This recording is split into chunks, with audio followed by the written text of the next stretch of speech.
Hoops. Oh, hey now, that's Brad. I'm Ryan, but welcome in, everybody. It's okay. You know what? Brad's looking good, by the way. Back to you real quick. I should have said, welcome to the Ryan Rukin Show. I am not Ryan. Yeah, baby. We should have done that. Bring that back. But hey, everyone, happy Thursday. It's almost Friday, but guess what? It kind of feels like Friday, fellas. Why? Baltimore, Cincinnati is kicking off tonight, Thursday night. Week 10 of the NFL season. Week 10 Crazy is now here, but a huge matchup. Bengals-Ravens, the second matchup of the year. We remember the thriller in Cincinnati, but for so many reasons, this is a massive game. Guys, I'm seeing a lot of Bengals fans around Baltimore right now as I was coming into the studio. I'm also sensing, though, the energy around this game in the bank. A lot of things are happening. Zach, you're back in the Kyle Hamilton jersey. How we feeling? Feeling incredible. This is you can't get psyched for Ravens Bengals prime time at the bank. I don't know what's wrong with you. This is exciting times in Baltimore. Oh my goodness, it definitely is. And also, by the way, Steve, I saw you make a comment about it. But this there's going to be a new look for the Ravens tonight, and we'll get into that about the new helmet edition for Baltimore. They're going all purple, right? We know we like the all black. It's an iconic jersey for any home team, especially in prime time, especially the Baltimore Ravens all black unis, but all purple tonight. And then specifically, it's going to have that helmet that they've been practicing in over the last week. And Brad, it's the first time they've changed their helmet logo since 1998. 98. Yep. So do we have a picture of that we can pull up? We do, of the new helmets. Yeah, I mean, they've kind of been everywhere, but in case you live under a rock and haven't seen them, they're pretty sick. They look like this. That's your boy Zay Flowers. Woo! In a new helmet. Look, I love it. The gold face mask.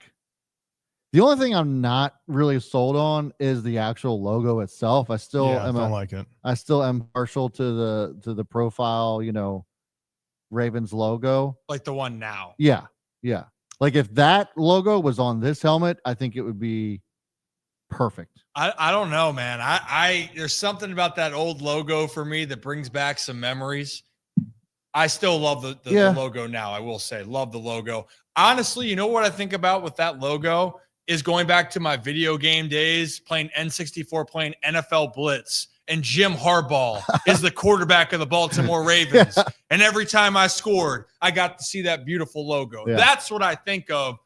But guys, this all purple is gonna be popping, right? Yeah. Now the biggest thing above all though is, can the jerseys be popping, and can the Ravens be popping off points and go on and win a game against Cincy, which would then give them the season series and also would put them 3 games up on Cincinnati, which essentially would be 4 with the tiebreaker. So a lot on the line tonight here. Cannot wait. But why don't we talk about a couple things that are also happening for tonight's game? Number 1, guys, it looks like the return of Keaton Mitchell is imminent. Official. It is happening. I know Zach is not a so drill. happy about that. So happy.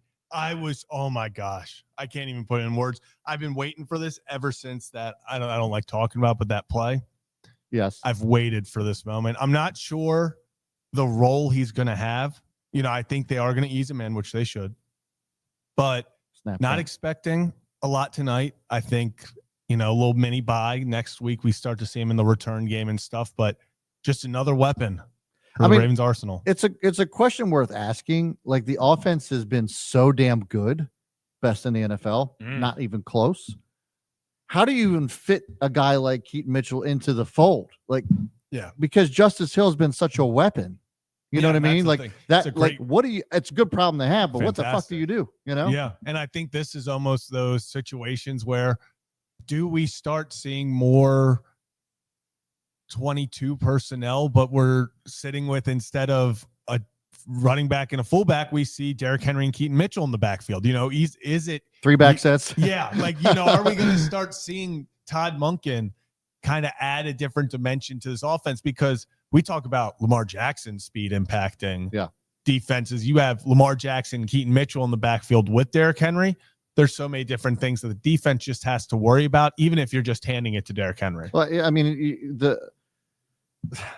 you just wonder. The big question mark, I guess, would be Justice Hill. I mean, Justice Hill is also quick in his own right. He was the fastest player in the combine when he got drafted. I just nothing but track stars in the backfield right now. It's just crazy.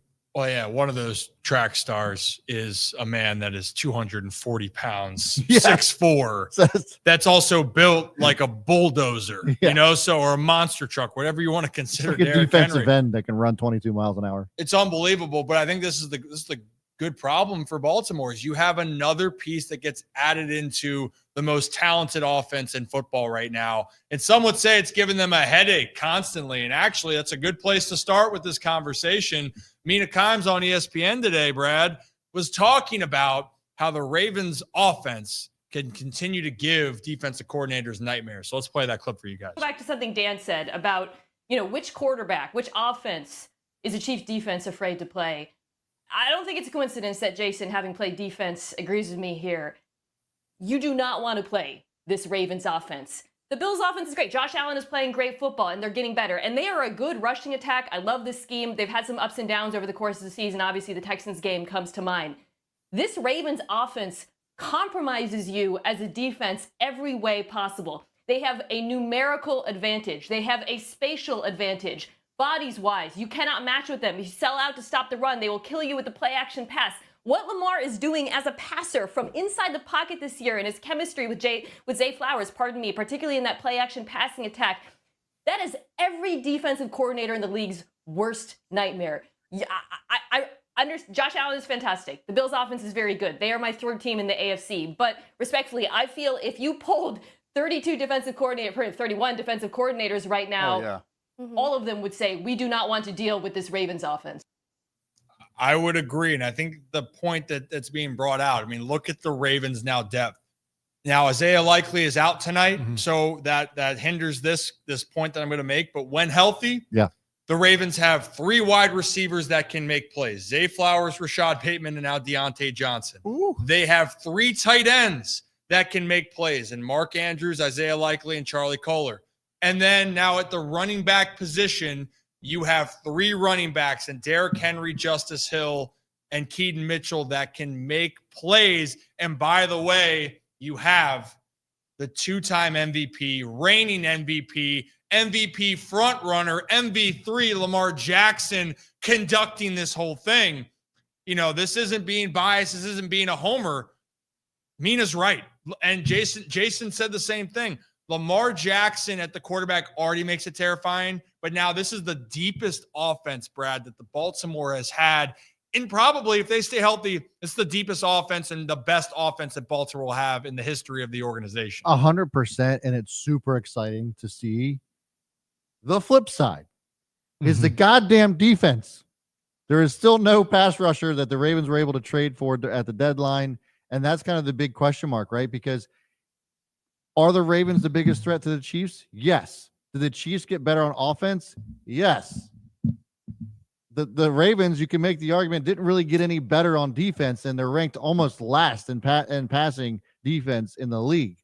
And so the big question is, when, not if, they face the Chiefs again in the playoffs, can the defense at least hold them enough to where the Ravens can score enough points to run up the score? Because right now, I have questions about that, and I think they're valid questions. Well, and tonight's a good test. Now, for a couple little notes that we need to address for it. First off, let's talk about that Yannick Ngakoue got waived in this process. If he doesn't get picked up, they were going to put him back on the practice squad. Also a head scratcher. Well, and so you're trying to see, and Zach, I mean, that is the consistent conversation. The Bengals are probably going to be without T. Higgins. He was doubtful. I haven't seen the full thing. They're expecting him not to play. Not having T. Higgins, and we have another clip to talk about that. That's massive for the Bengals. But nonetheless, Joe Burrow is playing at an MVP caliber level. People aren't talking about it. But tonight, Zach starts the conversation with this second half of the season now underway. Can the Ravens, against an explosive offense, which still the Bengals are they able to get home and make Burrow uncomfortable? And if they can, the game can be dictated very heavily in Baltimore's favor. Yeah, it does all come down to the defense. And I understand that people are going to point to last week and say, hey, Denver Broncos team that had been kind of putting it together offensively. Bo Nix had started to look good. You held them to 10 points. Well, when you look at it, you look at some plays and you realize, okay, the Broncos probably left 21 points on the board when you look at missed passes by Bo Nix and passes that, let's just call it what it is. Joe Burrow simply is not missing. No. So, yeah, today is a massive test for this defense because, like you said, if the Bengals record, if they just beat the Patriots, if they're just 2 wins different, Joe Burrow is potentially the front runner for MVP. He's playing that well. So tonight, it's one of those tests where we talk about when you go to Kansas City, when you inevitably have to play Buffalo again. Teams like that, you're going to have to stop them. You cannot rely on Lamar Jackson, Derrick Henry and company to go down and score every single drive. Yeah. Might they do that? Sure. They're having a historical season. But you can't rely on that. You need to get stops as a defense, and this is a massive test tonight against someone that, if the Bengals win, they're back at 500. They're back in this thing, and you're going to see Joe Burrow at the top of MVP conversations. Yeah, and you bring up an excellent point, especially when it comes to the Chiefs, because the Chiefs actually do have an incredible defense, and their offense got better. So the balance between both teams has actually gotten – or the balance between the Chiefs' offense and defense has actually gotten better, whereas it's so one-sided. It feels like with the Ravens. I don't know how the defense gets better as far as we're in week 10. Does the pass rush actually get better? Obviously, it remains to be seen, but it's kind of doubtful at this point. And this is the other part for this game. This is another storyline for me. You just mentioned that the Bengals get back to 500. Mm-hmm. The Bengals not only would get back to 500 with a victory, they move within 1 game of Baltimore, and Baltimore then would drop to 1-2 in the division. Yeah. So this game is very big for a lot of different reasons. One, you can put a rival in the rearview mirror for now. If you lose this game, you allow them back in. Plus, then you still got 2 more dates with Pittsburgh and 1 with Cleveland. I think that the Ravens are going to respond well when they play Cleveland at home. I do believe that. Yeah. But the point being, it changes the dynamics very, very quickly. So for Baltimore, right now, how do you slow down Joe Burrow? And by the way, the Ravens have had a lot of success when Lamar Jackson has started against the Bengals, right? Joe Burrow would be looking for his second victory against Lamar Jackson. Mm-hmm. Is that correct? Yeah. Yeah. So a lot's on the line here. We're going to talk about the T. Higgins situation actually right now, where he is a massive part of their team. Mm-hmm. No doubt about it, because now Baltimore can say, all right, Jamar Chase, we really got to watch out for you. When you have T. Higgins on the field, it makes a difference. And actually, it was talked about today specifically. Michael Lombardi on the Pat McAfee show talked about the absence of T. Higgins, how that could be a big problem for Cincinnati. So let's play that clip for you guys. Oops. Oh, come on. Speaking of teams that are feeling and trade deadline, Cincinnati Bengals bring in a running back. Obviously, they lose Joe Mixon this past offseason. They have a massive game this evening against the Baltimore Ravens. How excited are you for this one, Lombo? Feels like we got a good game, a guaranteed good game in store for us on Thursday night. Well, and I'm worried about Cincinnati T. Higgins not playing. I mean, if you go back and watch the first game, and Joe Burrow attempted 37 passes in that game. 26 of the targets were between T. Higgins and Jamar Chase. And you take those targets away, I think Higgins led the team on that day in targets thrown towards him. And now if they don't have him, look, we know the Bengals can't run the football. Chad Brown's a good nickel runner, but he has a really hard time they have a hard time of controlling the line of scrimmage, running the ball. You can't run the ball on Baltimore. I mean, Zach Taylor tried to run the ball when they had a chance to win the game. He had 3 runs, they got a yard, and then they missed the field goal.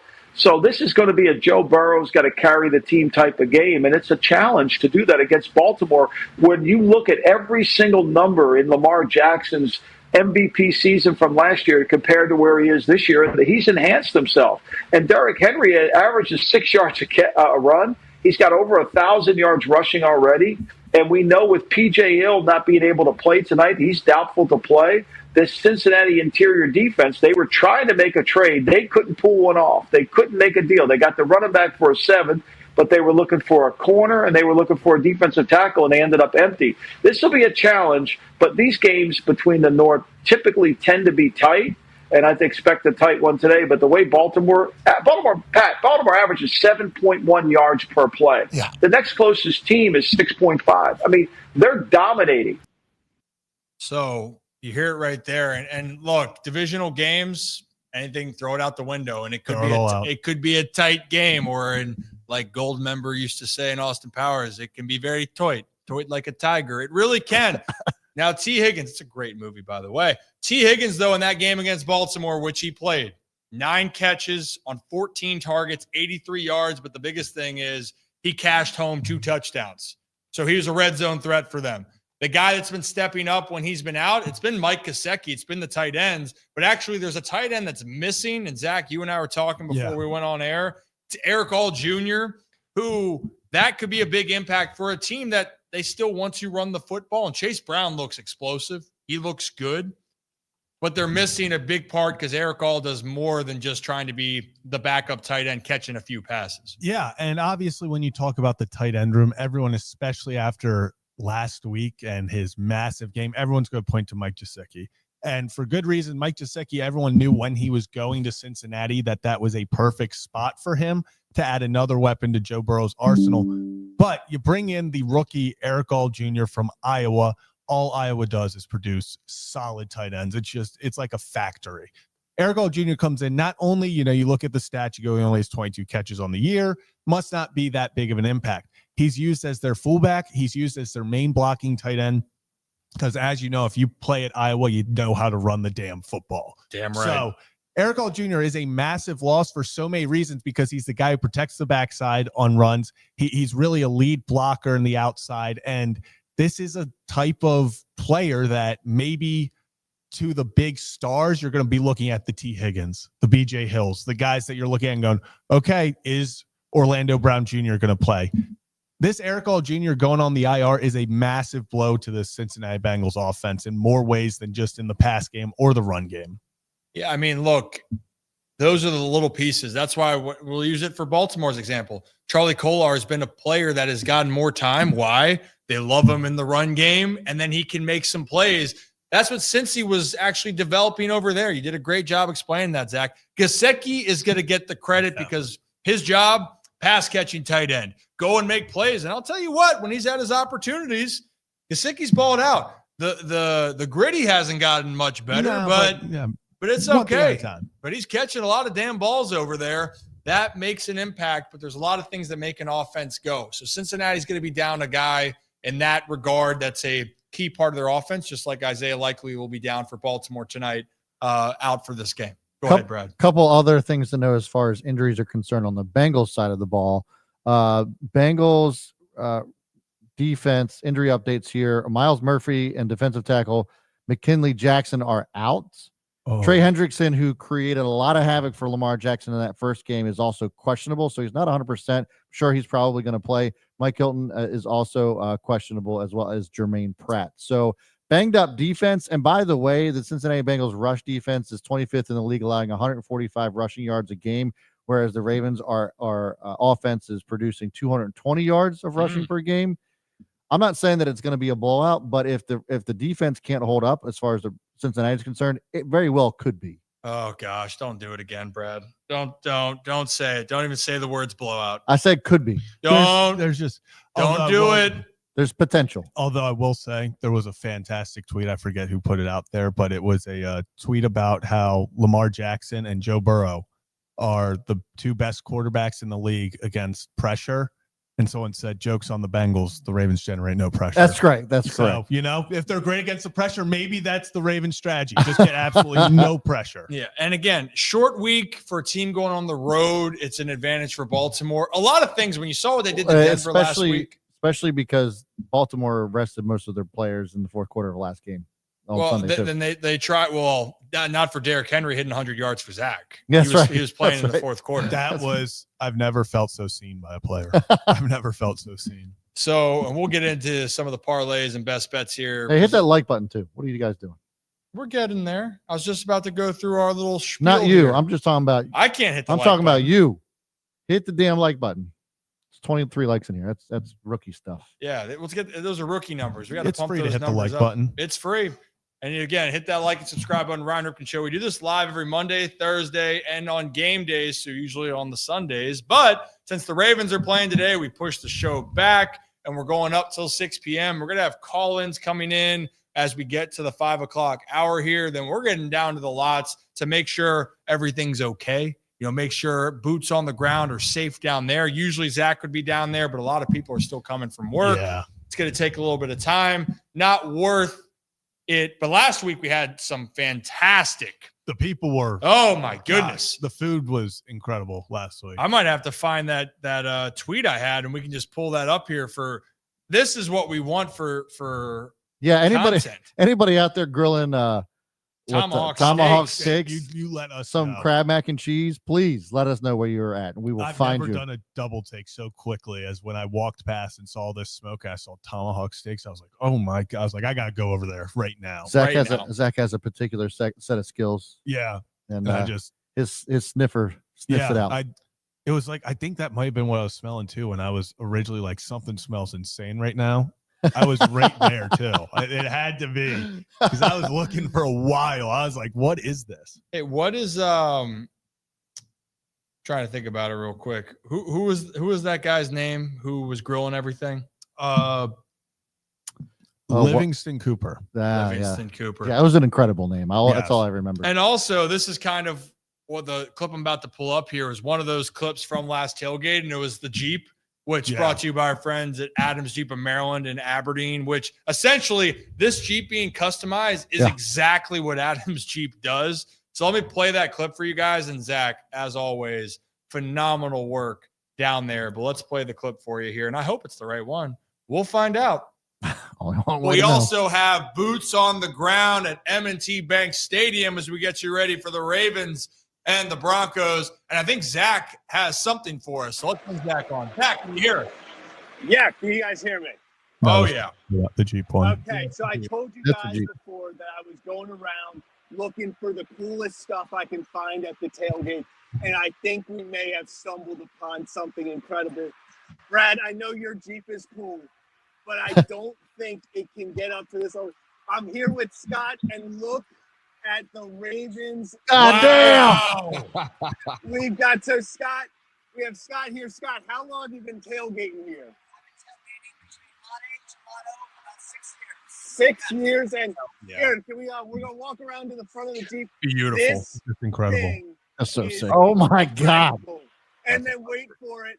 We've got the red eyes at the front. No way. That's sick. So, Scott, you said you take this down to Jeep Week in Ocean City each year? Every year, I set up a tailgate in the convention center parking lot, and I just try to bring all the Ravens fans and all the haters to all come around. I love it, the fans and the haters. So, Scott, really appreciate letting me show it off. You got something awesome here. Go Ravens, baby. Fantastic. Again, this is why we love the boots on the ground. We'll have some we might have some live content, but if you guys are interested in customizing any Jeep, it doesn't have to be to that level. You can just lift your tires, or it can be. There's no judgment here. They had an Orioles Jeep up at Adams Jeep of Maryland that someone bought. It was decked out. It was amazing. It was sick. But that's what they specialize in. They got a special deal going on right now. If you buy 3 tires, you get the 4th one for $1. Just tell them that the Ryan Ripken Show sent you and that Rocco sucks. Tell Chuck that. Got a great night with Chuck last night up in Aberdeen opening some baseball cards. Tell him Rocco sucks, and he might just throw in $1,000 gas card just for fun. I don't know. He's really into that. So hopefully we see Scott in that Jeep down there in Baltimore. But guys, in general, it is a game people are excited about. And let us know where you guys are tuning in from. Hit that like and subscribe button for us. We would greatly appreciate it. We try to have fun with content for pregame shows. We do breakdowns. We do interviews. We had Chris Berman on a recent interview. We'll probably tease some of that here during this program.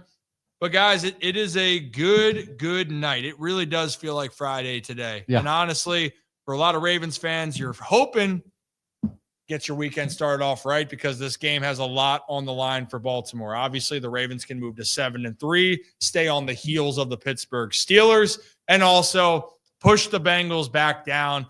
But guys, I got to give credit, man. I got to give credit to Joe Burrow. And actually, it's going to be interesting for Joe. And he's a pro, but people are remembering where Joe got hurt last year. Joe went down last year here in Baltimore on a Thursday night game. So people are saying, could it be a revenge game for Joe? I think the dude's going to play well. And he's even been very outspoken about what they have to do. They said we got to go on a run. He has said that they got to go on a run. The Bengals know that. I think it's a desperation play here tonight. So it should be a game where all bets should be off. And you know what? We're seeing where people are tuning in from now. Yeah. Charleston. I'm jealous. Yeah. I was just about to say, I'm jealous of this. Like one of my top 2 favorite places on earth, and it's not number 2. It's a great spot. Yeah, sure is. Fantastic spot down there. Love Charleston. Love Charleston. Steve, you're in Virginia Beach. Great spot there. Go Tides down there in Norfolk, by the way. How am I the most local one being an hour away in Chesapeake Beach, Maryland? Stackhouse, you're a good kid. I don't care what Kevin says about you. Oh, whoa, watching from Germany. Hans, hey now. Hey, that's awesome. That's incredible. And I know British Raven, he was somewhere, and it's always late over there for him. And maybe we'll have the call-ins. How are the call-ins going to work for the time when it comes in, Brad? I saw Rick is also from Aberdeen, Maryland, Horn. Yeah, the Dean. The Dirty Dean. The Dirty Dean. Yeah, so if you guys want to call in, be a part of the show, you can do that. The priority is going to go to our channel members. The Holy Shirts and Pants Club is going to be numero uno. So go check it out. It's the join button next to subscribe. Just look at the subscribe button. You go join there and be a part of the crew. Not only do you get access to becoming on the show and interacting with us, but you get all kinds of other good stuff. That Chris Berman interview that we were talking about earlier, our Holy Shirts and Pants members got that before anybody else, a full 24 hours. So go check that out. We try to provide as much value as we can for our members because they provide so much value to us. Everything that you guys give to us in the channel memberships, it gets invested back into the studio, and you guys can see that the equipment, everything else that we've done has gone into it. So thanks for your support. For those of you who joined, if you want to or are interested in helping us out, go click that join button next to subscribe. It would really help. And honestly, and if you do join, we'll play the applause sound for you. Can you play that? Is it on there? Yeah. and I might take a shot here of some Deep Eddy vodka. Who knows? So, damn, it's like that. That was that was cool. I thought that was a good thing. It's like, hey, we're getting fired up. Then Brad's being a McAsshole back there, so it's all good though. Oh, okay, that's better. That's better. Brooks is in Carmel over there in Indiana. Carmel. Hey, sorry about that. He's coming to town. Gary Williams Stole My Lawn Furniture. They're doing a show, I believe, right down in Canton on Saturday. Brooks, you can write up what's going on down there. Friday. I think losing track of days, man. I'm losing track of days. But you know what I'm not losing track of is tonight. Ravens, Bengals. We're about 3 hours and 45 minutes away from kickoff here. We know it's early, but we appreciate you joining with us. Why don't we continue on with our program, talking a little bit about this special Ravens offense, right? And Chuck Pagano, former Ravens defensive coordinator, former head coach of the Indianapolis Colts. He was on. Pat McAfee talking just about how damn good Derrick Henry is. We already knew it, but it's also great when you hear one of the coaches out there that spent a lot of time watching football marvel at what Derrick Henry is doing in a year, Brad, where he was supposed to take a spiral. So let's play that clip for you guys. Graphic about King Henry and what he's doing it's absurd. The number one and first is just down the side of the column for all these rushing stuff. Nice. Rushes, rushing yards, rush touchdowns, longest rush first downs, scrimmage yards, scrimmage touchdowns. It's like, you remember at the beginning of the season, Coach Harbaugh, and I think he was learning, and everybody was learning, he was like, we're not going to live and die by giving the ball to Derrick Henry 25, 30 times a game, okay? Yeah. And then as the season rolls on, it's like maybe we try to figure out how to get this is why you don't say things. Well, Coach Harbaugh obviously is a weapon. He is. I think that's how he was projecting, because, running backs, Derrick Henry, the amount of shots he's taking because of how big he is. Like, everybody talks about how powerful he is and how hard he is to tackle. It's like, well, there's a reason he's hard, because he's having those collisions too. So it's like, how long can the body hold up? How long can the joints hold up with how big he is? I think there was probably a lot of those questions potentially over in Baltimore and across the entire NFL. And I think King Henry said, excuse me, Have you ever heard my diet, my workout plan? Yeah. This body is A-OK. Feed me. Yeah. And they have been, and it's helped out everything. It's helped out Lamar, a couple back-to-back perfect passer rating games. It's helped out the wide receivers. It's helped out the offensive line. It's helped out Patrick Ricard, the fullback, who's 280 pounds. I mean, bringing in King Henry this offseason was the move across the entire NFL. Yeah. But not for everybody. Well, he would only work at certain places. Well, you think Derrick Henry's going to rush like that for our team? Our team is vastly different than that Baltimore Ravens. Stinking. I don't know if you watching the same team I've been watching here at Dallas Cowboys. Anyways, that was a big conversation. But as soon as he goes to Baltimore, I, as a person who got a chance to watch this dude in person and see, the spectacle. Holy shit, this is a defensive end here playing running back, whenever you see it. So I am always going to have a belief in King Henry. I am always going to believe. So when he signs to Baltimore, my literal immediate thought is like, that shouldn't be allowed. That feels like too good of a match. That feels like too perfect of a situation for a football player matching a football culture. And it certainly turned out that way. And I think they love him over there. Mm-hmm. And I think tonight we're going to get some of this. Oh, yeah. We're going to get some of this. We're going to get some of this. Mm-hmm. We're going to get some of this. We're going to get some of this. Mm-hmm. Then we're going to get Joe Burrow doing some of this. All of it. And then Justin Tucker's going to be back to kicking. Sure. Money Mac. Money Mac's going to be doing the same thing. It's a perfect night for football. A lot happened right there at the end. Also, Chuck Pagano wearing the Buffs. Shout out the Buffs. I got a family connection out there. My sister works out there. Buffs are, trying to make some noise. But who's already making noise is Derrick Henry. I was counting. That's 7 categories where he is number 1 in the NFL. A running back who people weren't sure if this was it. And they're actually forgetting, too. And I get it if you're seeing a decline. And maybe people thought last year because of the Titans not being as good as they could have been, but always Derrick Henry's facing stacked boxes, and they got a young quarterback in Levis trying to figure it out. Yeah. Correct me if I'm wrong. Isn't Derrick Henry the reason why the Jags they played the Jags, correct, in that last game? Yeah. And Derrick Henry had a day. It was his farewell down in Tennessee. Yeah. Said goodbye. Yep. In no way did I see a guy that was walking off into the sunset that didn't know how to play football or that the best days were behind him. And here he comes to Baltimore, and now with Chuba Hubbard signing that extension, which good for Chuba, getting the bag down there in Carolina. Still confused with that running back room. That's a whole different discussion, though. Oh, yeah. They're just having fun. But Derrick Henry now is 10th in the NFL in his annual salary at $8 million per year. And guys, it just feels so damn good. Yeah. Feels so damn good that the Ravens made a move where everyone's going, you can't let them get away with this. And they let the Ravens get away with this. This is it really is. Yeah. I can't think of a better match made in heaven over the last years for a free agent move. Really makes you think that, like, if this had happened last year during the trade deadline, where, like, we kind of confirmed the rumors that the Ravens were trying to get Derrick Henry. Ravens would probably have a Super Bowl last year. Yeah. Derrick Henry was on the team. It's just kind of like a big F you to the Titans. Yeah. And you know what? And that's the thing is, if you could have gotten a draft pick, I know it's a good story, and you knocked out the Jags. You knocked out a division rival. Was it worth it? Mm-mm. Great. Yeah, good for you. I'll be honest, though, another draft pick might have helped if you weren't going to re-sign the man. Right. But man, Derrick Henry, what he does for this offense, it can't be underscored. I know that in the past, I think last show we did a video about Lamar Jackson and Jared Goff. Again, Goff's having a great year. And I saw some comments, Brad, of them saying, well, we're just not going to talk about Derrick Henry. It's kind of like it doesn't even have to be talked about how good this man is at football. No. It's just the fact that Lamar's been so good, and his best asset that they've added to the Ravens is going to be a future Hall of Fame running back.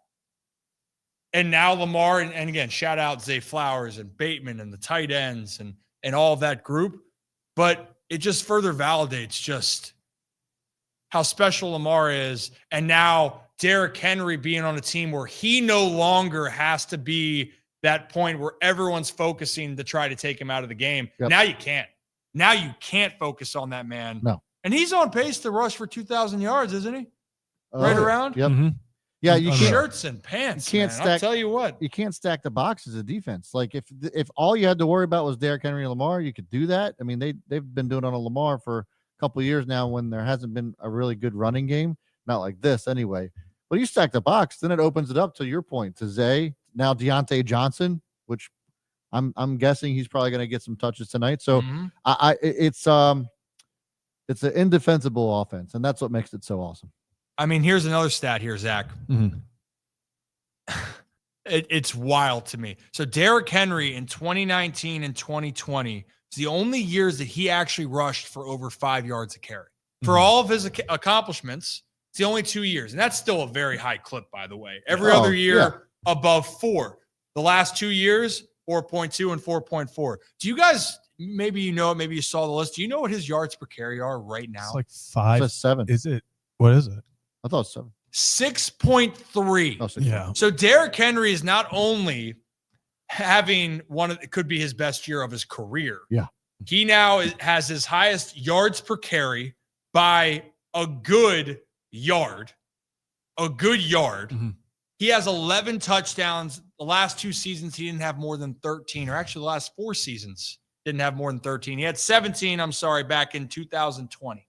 He has 11 right now rushing. Receiving wise for Derrick Henry, look, it's not that he's doing a ton, but he does have 2 more receiving touchdowns. So he's at 13 on the season already. That already surpasses his 2023 total. Mm-hmm. On an offense where Zay Flowers has been electrifying, has the chance to go over 1,200 yards. Which, did you put that bet in? No, I didn't. I should have, which is just don't listen to the doubters. Not that we were disgusting. doubting. We weren't. We had a little bit of doubt. A little doubt. Yeah. 1250. I should have put the bet down. I was like plus 300. It would be so good. It's just disappointed myself. But like you said, it was kind of an underrated aspect that wasn't talked about all offseason. Was everyone was always saying, wow, Derrick Henry's going to help Lamar Jackson so much. Derrick Henry's going to make defenses have to come up, open up the passing lanes for Lamar Jackson. You know, the threat of Derrick Henry is going to make it so Lamar Jackson gets more rushes and he can get easier plays. It wasn't necessarily talked about how much being in the backfield with Lamar Jackson was going to help Derrick Henry. And I don't think it's any mistake or coincidence that we're seeing this historic year from Henry, because that split second that defenses now have to take that go, okay, is Lamar taking it? Is Henry taking it? Not only is that helping Lamar when he can get to the outside and beat you, that's a difference between you get a full body on Derrick Henry or you're trying to tackle him. And I'm telling you right now, there are maybe 1 to 2 people who are lucky enough, and you got to be a very big defensive tackle to think you're going to arm tackle Derrick Henry. So it's the difference in that he's not getting touched until 2-3 yards down the line. And at that point, he's guaranteed to get 6 yards. He's unbelievable. Yeah. There's just no other way to describe it. It's unbelievable. And the whole league in this case not every team could sign him. Not every team had the best fit. But literally, teams did have the quote unquote opportunity to sign him, and he came right to Baltimore, and it's a perfect fit. I am overjoyed. I got to face him in fantasy tonight. Ravens over everything. I'm already expecting to just get my shit kicked in tonight, but then hopefully my boys the rest of the day get going here, right? Derrick Henry puts up 2 touchdowns, 150. Yep. I'll be happy. But then I'm just not going to look at my fantasy score just to make sure it's okay. But in general here, it is good to know. If you're tuning into the channel, hit that like and subscribe button. Ryan Ripken Show, Mondays and Thursdays. We usually run at 3 p.m., but because the Ravens are playing tonight, we're pushing the show back, doing a little Ravens pregame. We'd usually go around the NFL. We also cover baseball. We know there's some baseball news. We're going to work on trying to get more baseball stuff on a different day because tonight's about football. Football's happening tonight. Yeah. I know that apparently Teoscar Hernandez might be involved with the Orioles. And John Morosi, I'm going to have to reach out to him and say, John, we're going to need you to come on the show and explain what that means, please. So, and also, Zach, you might as well just stand up because Brother Brooks here. I told you. It was You were right. And Brooks with the Gary Williams Stole My Lawn Furniture Show. They're going live tomorrow around 11 a.m. at the Chesapeake Wine Company right down the street in Canton. So swing by, have a deep Eddie, and let's have a day. Yeah, especially the Ravens win. Oh, hell yeah. Drinks are going to be flowing. Zach, what the hell is that? Just celebrate. Having a good time. Having a good time. Having a good time. Yep. Hey, Go Man, we appreciate it. And you know what? I like seeing Go Man in the chats now. I saw him show up last time. He was right about the ass whooping. So I need to see what your prediction is this week. I'm a little scared. Brad mentioned blowout to me. It does terrify me. Just going to say. I don't want to say it. I'm hoping. I hope, Brad, we're able to look at each other. I said possible. It still scares the hell out of me. I think, you know what? I hope the teams just have fun, right? No, yeah. I don't hope they both have fun. I hope one wins and the other doesn't. I do. Yeah, very true. I do. We'll see what happens here, though. I think that the Ravens and Bengals, again, throw it out the window. It's a rivalry game. So we know that Derrick Henry gets a lot of credit here, right? A lot of credit, rightfully so. Lamar Jackson, the offense, Todd Monken. But how about a little bit of love for the offensive lineman? How about the love for the offensive line in general here? Because after week 2, people were saying this line's terrible. And they weren't great the first 2 weeks. Mm-hmm. It's true. But damn, man, they look like they're hitting their stride. And guys, it starts up front with Tyler Linderbaum. We've had Nick Moore, Ravens long snapper, on the show talking about just how good he is, Zach. But don't just take our word for it, right, Brad? Yeah. I mean, we've talked about it. But what do we know? But you know who does know some things? How about AQ Shipley was talking about it today or a couple days ago with Pat McAfee of just how good Tyler Linderbaum truly is. Coming out of week 9, it is. These are going to be the top 3 teams in no particular order. The Baltimore Ravens. Well, there's an order. This week there is, but these are the 3 best O-lines in the league, hands down. Okay. So we're starting with the Baltimore Sound like you were trying to get out of having No. Yeah, all right. So we talked about it earlier, right? With the same formation on doing all the different things, right? Look at Aguilar right here. He's playing tight end in a run scheme. We're going to hand this off simply to Derrick Henry. It's just a simple outside zone to the right. They're using Aguilar, what the hell? A wide receiver, as a tight end. But let's go back a little bit because we really got to take notice of Kirk's dog, Mr. Linderbaum. Let's watch this. That's the center. That's the center. Let's watch him. They got a little single to the front side backer. As you see the center, he's going to get play side. Boom, there it is. Now watch this. Oh my God. He goes to fight over the top and make this tackle, and Linderbaum just says, nope, we're going on your back, buddy. We are putting you down. It's over. Derrick Henry. That hurts. He did kind of slow down Derrick Henry a little bit, though. He did read it. Then he kind of got his arm in front of him a little bit. Yeah, that's a good play. That little arm does nothing to Derrick Henry. Let's be very clear there. Well, kind of. He told me. Henry felt it. Jeez. Right there. Boom. Shoot. I love that. People don't realize that, right? So once you get front side, if I'm the center, right? If I get front side on a guy and I start to wheel, they're eventually going to fight over the top, and you wait for them to kind of swim and reach. And when that happens, that's when you pull down with this right, exactly what you see Linderbaum do. Pull, boom. Pull. Hold. That's a hold. That's a hold. Throw. Hands are inside, boys.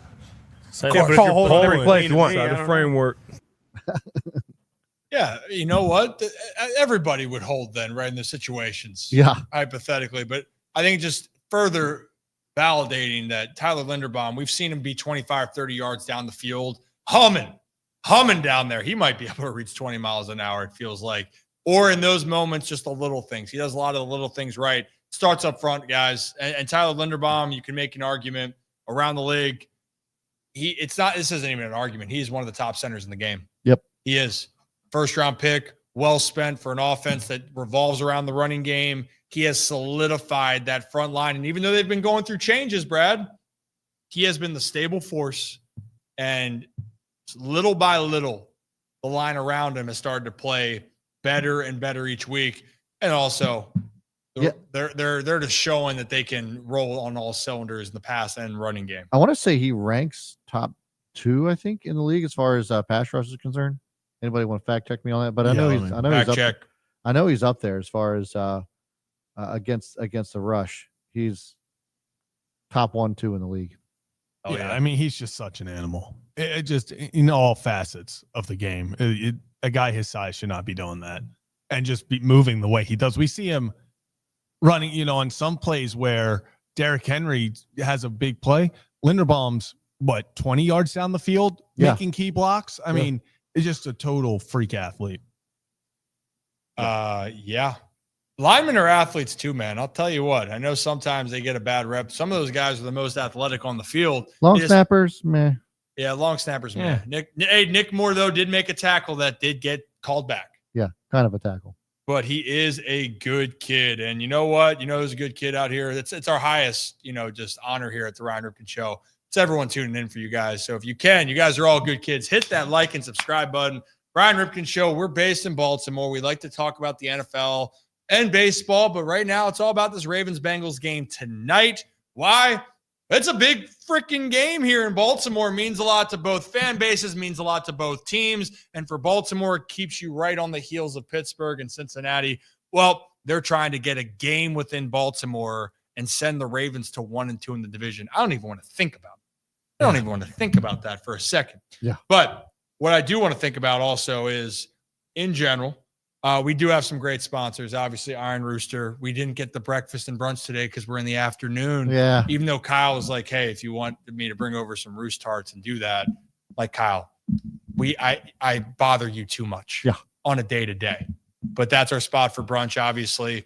And Stuggies, the reason why I'm bringing this up, they have told me, they said, stop traffic. They have a deal with Pat and Stuggs is in the bank, went into the stadium, and they have a part of the Freedom Meats. They have something that they want to do to give away some steaks in the future. Yeah. Okay. You might think of Stuggies for the hot dogs, which you should, but apparently that's a little teaser for what's to come here. But I did want to mention that. So for all you guys tuning in, more incentive to tune in for it. And we do have to figure out how to give away all the rest of the Deep Eddy stuff. We have one that's going out to one of our winners here, but we have a lot, and maybe we bring that to the lots. We got to go to the lots and do a little bit of digging down there. So I'm hoping. And by the way, I'm seeing some guys talk about some predictions. Let us know what you guys are thinking for tonight. What's on your mind? Scores, concerns. Yeah, put score predictions in the chat. What's happening with you? How you're feeling? Are you feeling frisky? You feeling comfortable? A lot of different things here that we want to talk about. Before we continue diving into this game, there are some moments leading up to this next game that we did want to address here. And maybe let's start with one that I thought was funny to address, and not funny because of the injury, but funny because of the reaction. Here on the show, we try to be more objective, right? We like to talk about it. We'll say if we messed up with something, but we try not to talk without knowing what's going on. So in this case, James Jones on consecutive days talked about Dak Prescott's injury. The first time he said he quit. Then he said bad choice of words, but he wasn't doing enough to play. And then the report came out, Brad, that Dak Prescott tore his hamstring off the bone. Yeah. And for those that don't know, partially, that shit hurts. Yeah. And that is not a hamstring strain. That's a tear. So James Jones actually owned up to that today, but wanted to play that clip for you guys real quick. Deserves a television apology. Right. You can't criticize on TV and then tweet. And about not in the facility. You're the national television. If you criticize on TV, you should apologize on TV. So James Jones here in the facility, you know what we do. We apologize, sir. Yeah. You got the floor.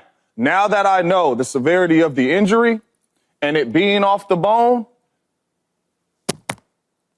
my bad. Because I did jump the gun. I did not have the reports. I did not know the injury. I'm going off of my experience with the injury, my experience of how it happened, all that. Now I know the severity of the injury. Mine wasn't off the bone. All right, Dak Prescott, you seen my tweet?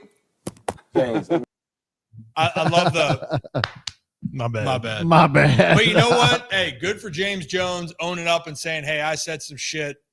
That's on me. But that's also, he was very harsh about that initially, right? And for Dak Prescott, look, Cowboys, a lot of things have gone wrong. They have a lot. And part of that is their issues. They put themselves in that position. But Dak has always been a guy through all the things that he's dealt with that's gone out there every time. It didn't, to me, if he could go, he would go. Yeah. That was a tough situation. This begs the next question, though. Like,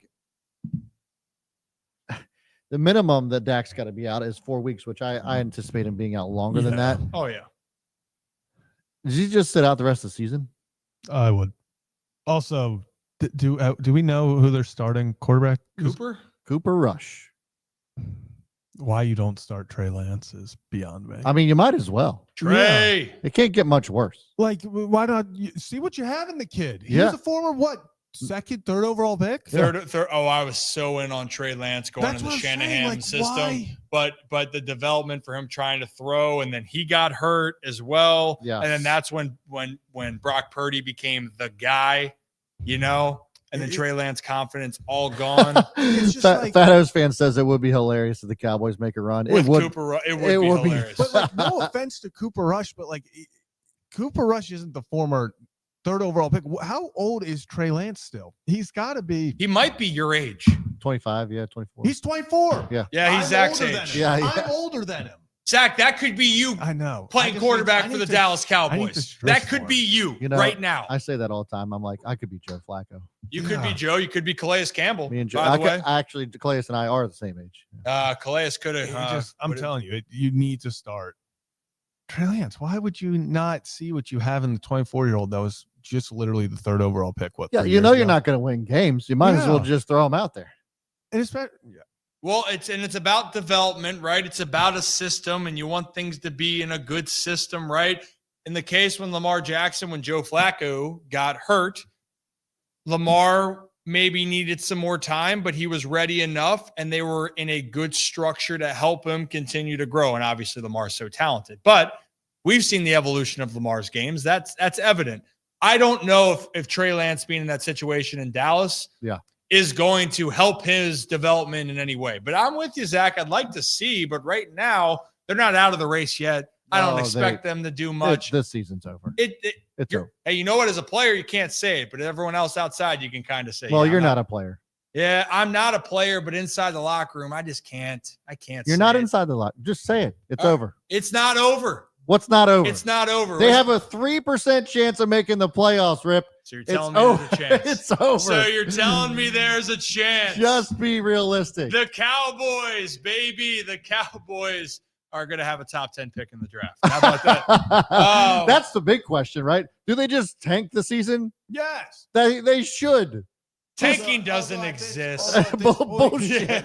At this point, I'm convinced no matter where they are in the draft, they're just going to take Genty. So it really might. Oh my matter. God, dude! And by the way, I want to talk about that. I actually, so you guys know, got my brother-in-law, huge Boise State fan, has me on the Boise State Broncos. So watching Genty do his thing, so I agreed to with him. Genty's got a scholarship out in Boise, and he started. It's an amazing opportunity. And I said, for every yard that he rushes for the rest of the season, I'll donate $1 to his foundation. Oh, Camden got all excited about it. I mean, Cam was firing it off. Cam, love you if you're tuning in. And was this before the season? This was like 2 weeks ago. It got announced. And so the first time of the chance was last game. Yeah. So then he ran for 39 yards in the first half and then finished the game with 149. Of course.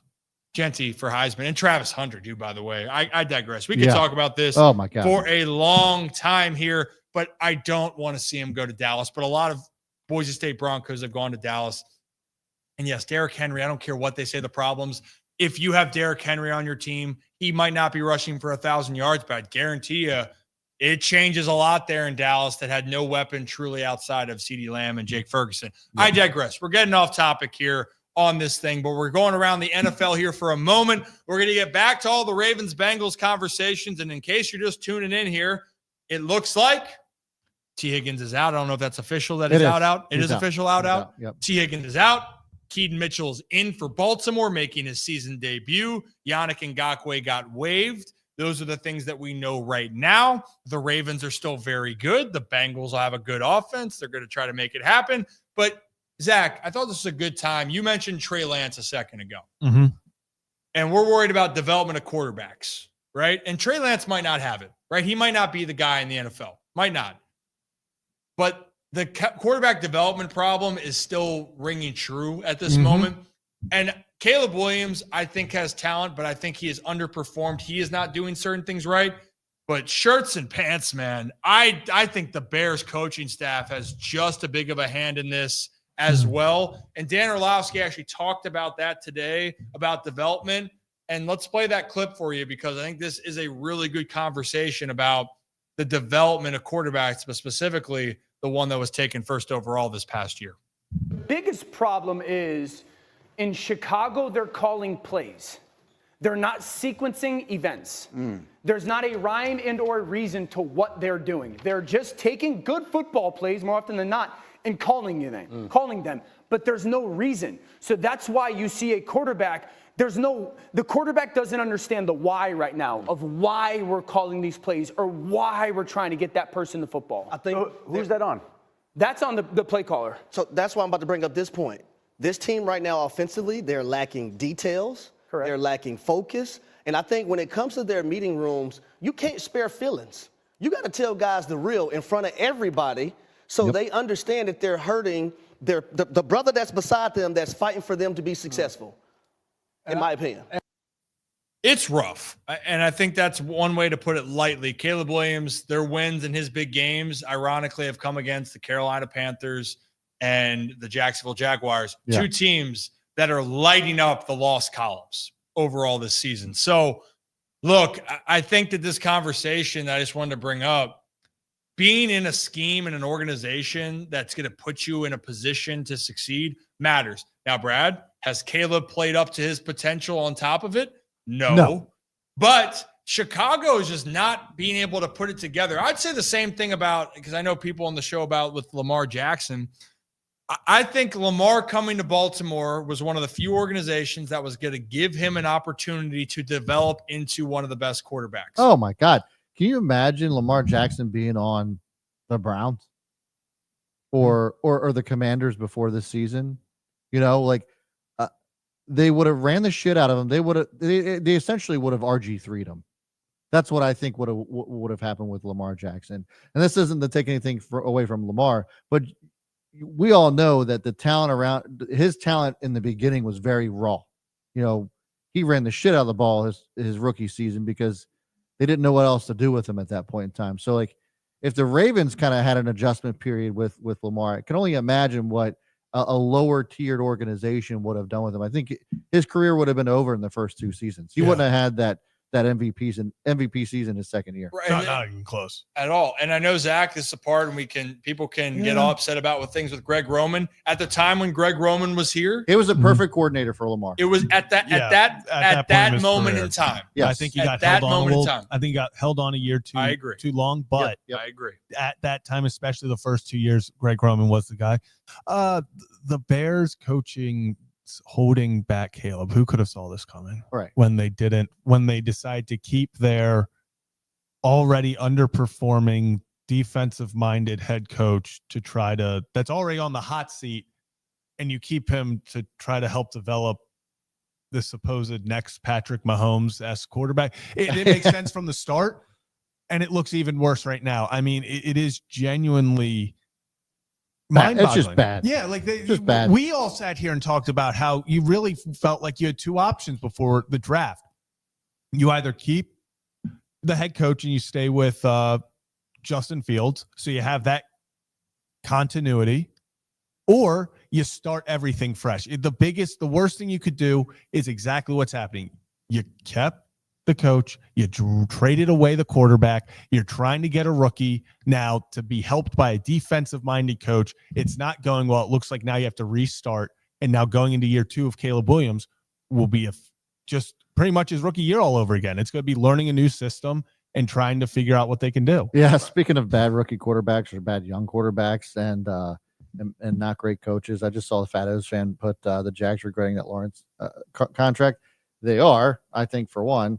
Two, did you hear that what's his face? The head coach, who's the head coach? Doug Peterson's going to be on the hot seat if they lose this game. It could very likely he gets fired. I thought the seat was already on the flames going into. I'm just saying, like the chair's burning. They lose against the Vikings. Rumors are that he gets fired the next day. And Lawrence reports are he's unlikely going to play because of his shoulder injury. Yeah. So I mean, it looks like it could happen here, right? So it just reminded me of this. Did you guys see that John Gruden has a FFCA? What is that? Can you give me? I will clarify for you what the Yes, please do. Actually, you know what? Let me have John Gruden explain it to you.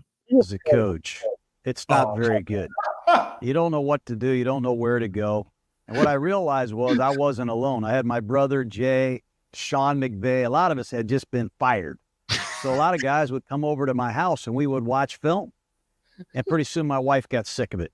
She says, get them out of my house and get all your stuff out of this house. We got too many game plans, practice schedules, out.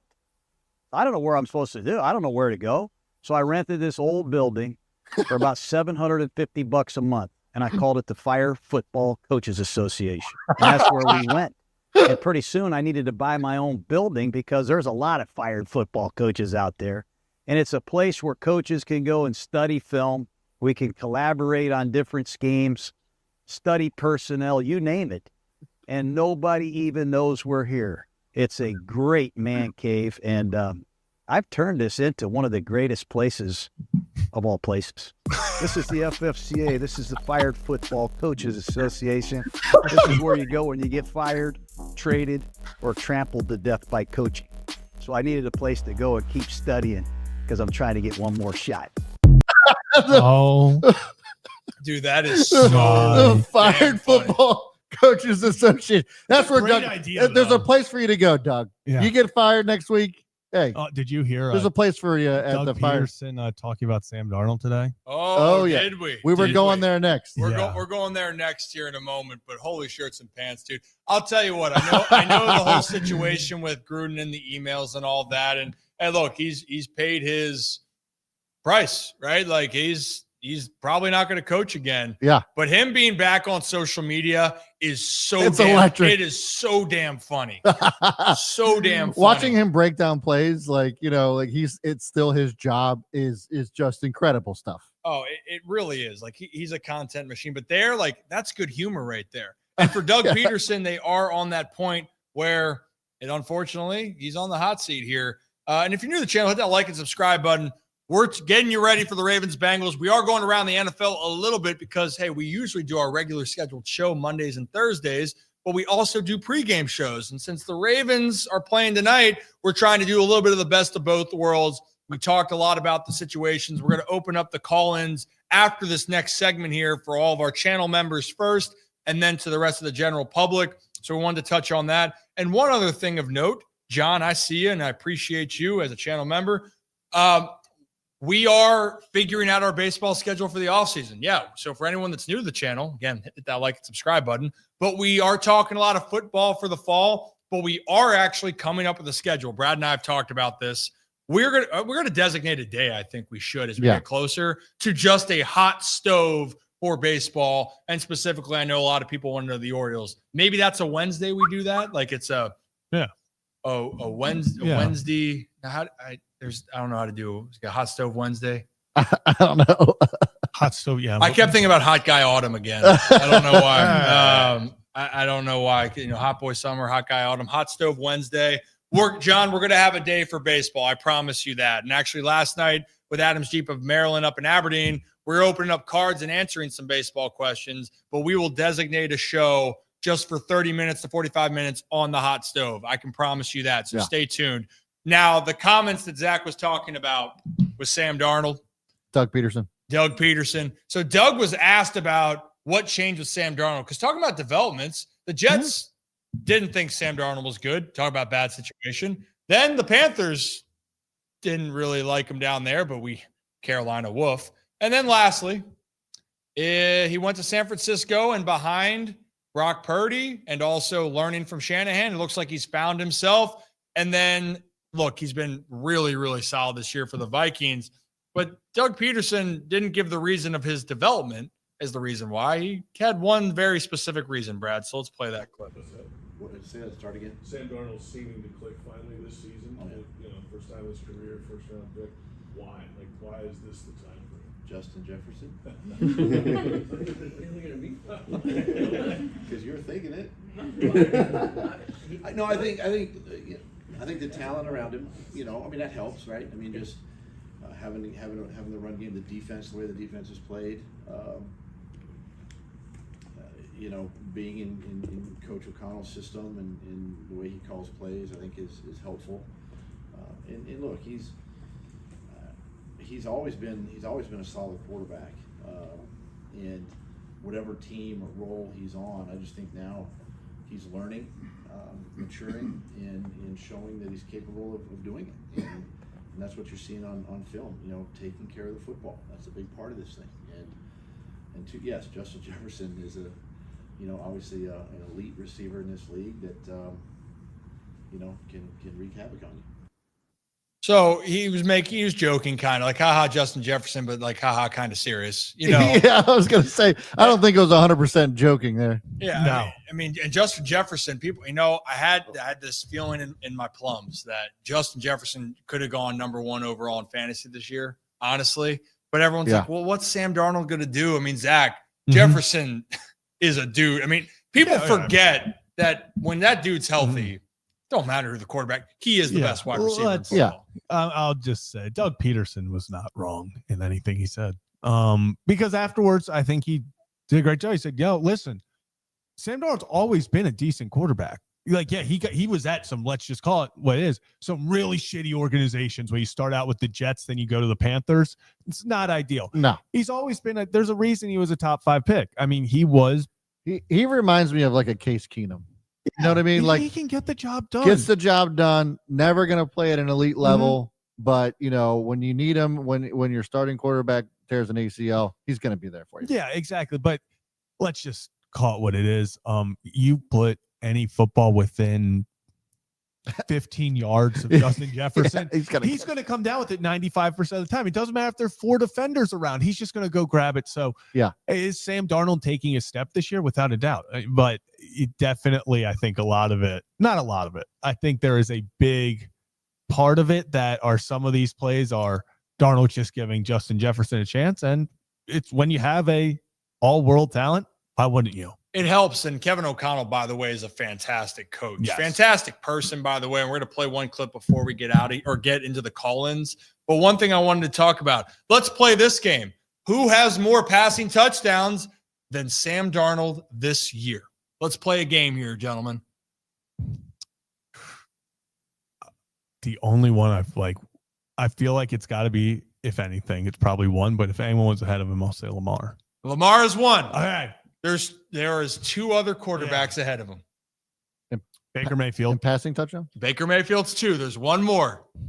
Do you guys you don't need a hint. Joe Burrow. Joe Burrow as well. Joe Burrow's the 3rd one. So 2 of them are playing tonight. Yeah. Damn, we kind of just got all those without having to burn a guess. That's something Great incredible. job, guys. Look at that. Hey, can we get the applause going? Hey, go on.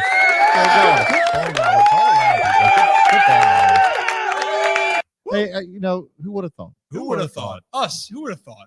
Right? Yeah. But Sam Darnold is tied with Josh Allen and Kirk Cousins for the most passing touchdowns. And by the way, the Vikings had their bye. So most of those guys the only 3 that have more passing touchdowns is Baker Mayfield, Lamar Jackson, and Joe Burrow. So Sam Darnold, 17 touchdowns, 7 interceptions. I love what he's doing. Yes, you have talent there, but Kevin O'Connell has done a fantastic job. And last clip we wanted to play for you guys real quick was just on the fact of, do we have that in there? Yeah, play the clip just about how awesome of a human being Kevin O'Connell is, talking to Anthony Richardson after the Colts lost to the Vikings. Yeah. But words of encouragement. Let's play that. Do me a favor, remember something. Okay. You're a bad dude. Yes, sir. And you're going to play a long time in this league. For sure. All right? Go to work every day. Good things will happen for you. I still believe in you. I know these guys too. Shane does too. Yes, sir. Okay, this organization loves you. Go to For sure. work. Appreciate okay? that. Yes, sir. Yeah, always. All love. Appreciate it. Hell That's yeah, awesome. man. That was awesome. Yeah, I love that. That's what you're talking about, people having belief. And Kevin O'Connell, to me, he is a fantastic football coach. I think, hey, Skull, I'm up. Are we doing it? We'll give some love for the Fighting Mike Bauman's in Minnesota. And see. Good. There we go. Yeah. Hey, you know what? Yeah. So Bauman's a Minnesota guy. So Yeah, Minnesota. Skull. Anyway, let's get into the call-ins now. This is what we want to hear from our community. We got people lined up in the chamber behind the scenes. I think we got K-Mac first. Is that right, Brad? Yes, sir. K-Mac. Hey. Happy Thursday, man. How are we feeling? Happy Thursday. It is odd for me to be here on a Thursday because normally I'm working late, but it worked out. So I'm glad I get the chance to join you guys. Hell yeah, man. Yeah, usually it's a different schedule, but glad you're here. And by the way, I had someone text me. These are icebreakers, by the way. These are not, Zins. These are mints. They're not Zins. They're mints. I thought that's what you're doing at first. Too. Popping some perks. I was like, they're okay. mints. They're icebreakers. Anyway. Also not professional to do while you're talking into the microphone, but whatever. Do you hear it now? No, but we could hear it when you were talking. Perfect. K-Mac, how you doing? Talk to me. It's all good. I would say if that would be the perfect cover that you would have if you did have Zins in the container, just to be like, oh yeah, no, these are all mints. We keep it totally professional here, but it's a late night, man. You gotta have something. So hey, you know what? The breath. Yeah, I gotta talk a lot tonight in general, so I gotta make sure the breath is better. And it's bad. Anyway, continue, K-Mac. Hey, shut up, Zach. K-Mac, talk to me. What do we got on tonight's game? So originally I had done the write-up for predictions this week, and I had us at 24-20. I think with T. Higgins out, the line swings a lot more in Baltimore's favor. I think I'm trying to remember the difference in the yards over the last 4 appearances when T. Higgins has played and not played against the, but it's been just a stark contrast. Yeah, I think it's 150-ish yard difference. Yeah. So I mean, and I think, obviously you're looking at a Ravens defense this year it's a different animal than what we've seen in years past, just in terms of giving up more yardage. But I think, again, it's going to be a lot more manageable with T. Higgins out of the lineup. I don't know how much you see Keaton tonight, but I think that they'll probably try to get him out there a couple times just to see where his legs are at. But I'm looking really forward to seeing him back out there. Unfortunately, one guy that I know we're not going to see back out there is Unique Ngakoue. And I doubt that he makes it through waivers, but, I have always wanted to see him succeed. He's, a local guy, grew up in the DC area, but it is weird. He was back for a couple weeks, just long enough for me to get this bad boy signed. Hey, nice. One of his from when he was down in Jacksonville, and I bought it from a buddy of mine that lives down there. So it was cool to get it signed. It's just a shame that he's not going to be probably local anymore. So yeah, hell yeah! By the way, on getting the jersey, and yeah, we want to see the local guys do well, right? And Yannick is a guy that talent, right? And I know he's not the same player that he was X amount of years ago in the league, but you felt like just because the Ravens pass rush has not been getting as much pressure, that maybe he could be a guy that could help. And a lot of teams are looking for him. And that's kind of one of the ways that teams can get pass rushers now, right? It's going to have to be through the waivers or free agency, right? And there's just not a lot of options at this point in the season. I wanted to mention about your point about T. Higgins. I think you're exactly right where the dynamic of their offense does change. Gesicki now, it feels like, if you're going to be a betting man, I feel like Gesicki's going to be targeted a lot in general because a lot of focus should be on Jamar Chase. He can't be the reason that Baltimore gets beat, but they're going to need other guys to step up there. And so it'll be interesting to see. But again, I'm not going to say the B word, but I do hope it does look like that the Ravens can walk away with a victory tonight, hopefully. Any final words before we got a lot of call-ins tonight, K-Mac, but which is what we love, but we love having you on. Well, I'll keep it quick. I know you guys were talking about some of the funnier stuff around the football Twitter sphere. I don't know if you guys saw that the Pope tweeted out stuff about the Saints. What did you say? It was fantastic. And he did it once a couple days ago in the comment section. And then did it again this morning. And I was like, this has got to be a bit. I was like, there's no way. Said, Your Holiness, hey, stop tagging the New Orleans Saints in this. But they need all the help they can get. So, yeah, it's because it's the Twitter hashtag. Anytime you do hashtag Saints. Oh, it puts up the logo. So the Pope is tweeting about the actual Saints. And he'll be like, the Saints lived in this type of way. And it just keeps showing the New Orleans Saints. Yes. It keeps putting New Orleans. And all the comments are like, yo, can you tag the Houston Texans next? Yo, can you do this team? Oh, my God. I can't unsee it now, K-Mac. No way this is happening. The Saints are precious pearls and are always living and relevant. Oh, my in the comments God. Like, not really. We cannot become saints with a frown. Yeah. We must have joyful hearts that remain open to hope. Michael Thomas. There is no. Well, Michael Thomas has no hope for Derek Carr or the Saints. Listen, oh my goodness. There's nothing to smile about the Saints, Pope Francis. Sorry about that. Not happening. Oh gosh. Well, hey K-Mac, man, appreciate you. We'll be back on. We won't have the show Sunday, but maybe see you on Monday. Yeah, I'll try to be there. Hell yeah. We have a guy that handles a lot of draft stuff with ESPN that might join us on Monday. Just saying. So we'll talk soon. All right. All right. Have a good night, boys. You too, K-Mac. See you, K-Mac. Hell yeah. Dude, that tweet is so damn funny. We are so clipping that one. That is so damn funny. It's just, I wonder if he is even like, what? He doesn't what is know. this? Like, He doesn't he's know. seeing that and he's like, No, he just sees the Saint. He just sees the the logo and just thinks it's it's just the Saints. That's what it is. And maybe if someone is tweeting for him, I don't know, but that no one's putting two and two together. Or maybe they're like, oh, look, they have a nice logo. Hashtagging the Saints. Hashtag Saints. Stop doing that. Like, Elon's tweeting, but I didn't know Elon was Catholic. We got to get some more. We got to get some more clarity on that or get a fact checked on it. But we do have a guy that loves to give us some facts down south in Arkansas, and that's our good old buddy Joe. Yes, sir. How we doing? How we doing? Great. How are you doing? Happy Thursday, my friend. Happy Thursday. Just finished the day, so I'm about to head home. Hell yeah. You're being safe though, right? Yeah. We're parked. Okay, good. Good. Just making sure. The Dollar General parking lot. Hell yeah. Well, Joe, what is on your mind? And the truck is running, so we're good. No That's dead check. batteries today. Check and check. What do you got for us? All right, so Arkansas mascot, the history of the mascot, and how it became the Razorback.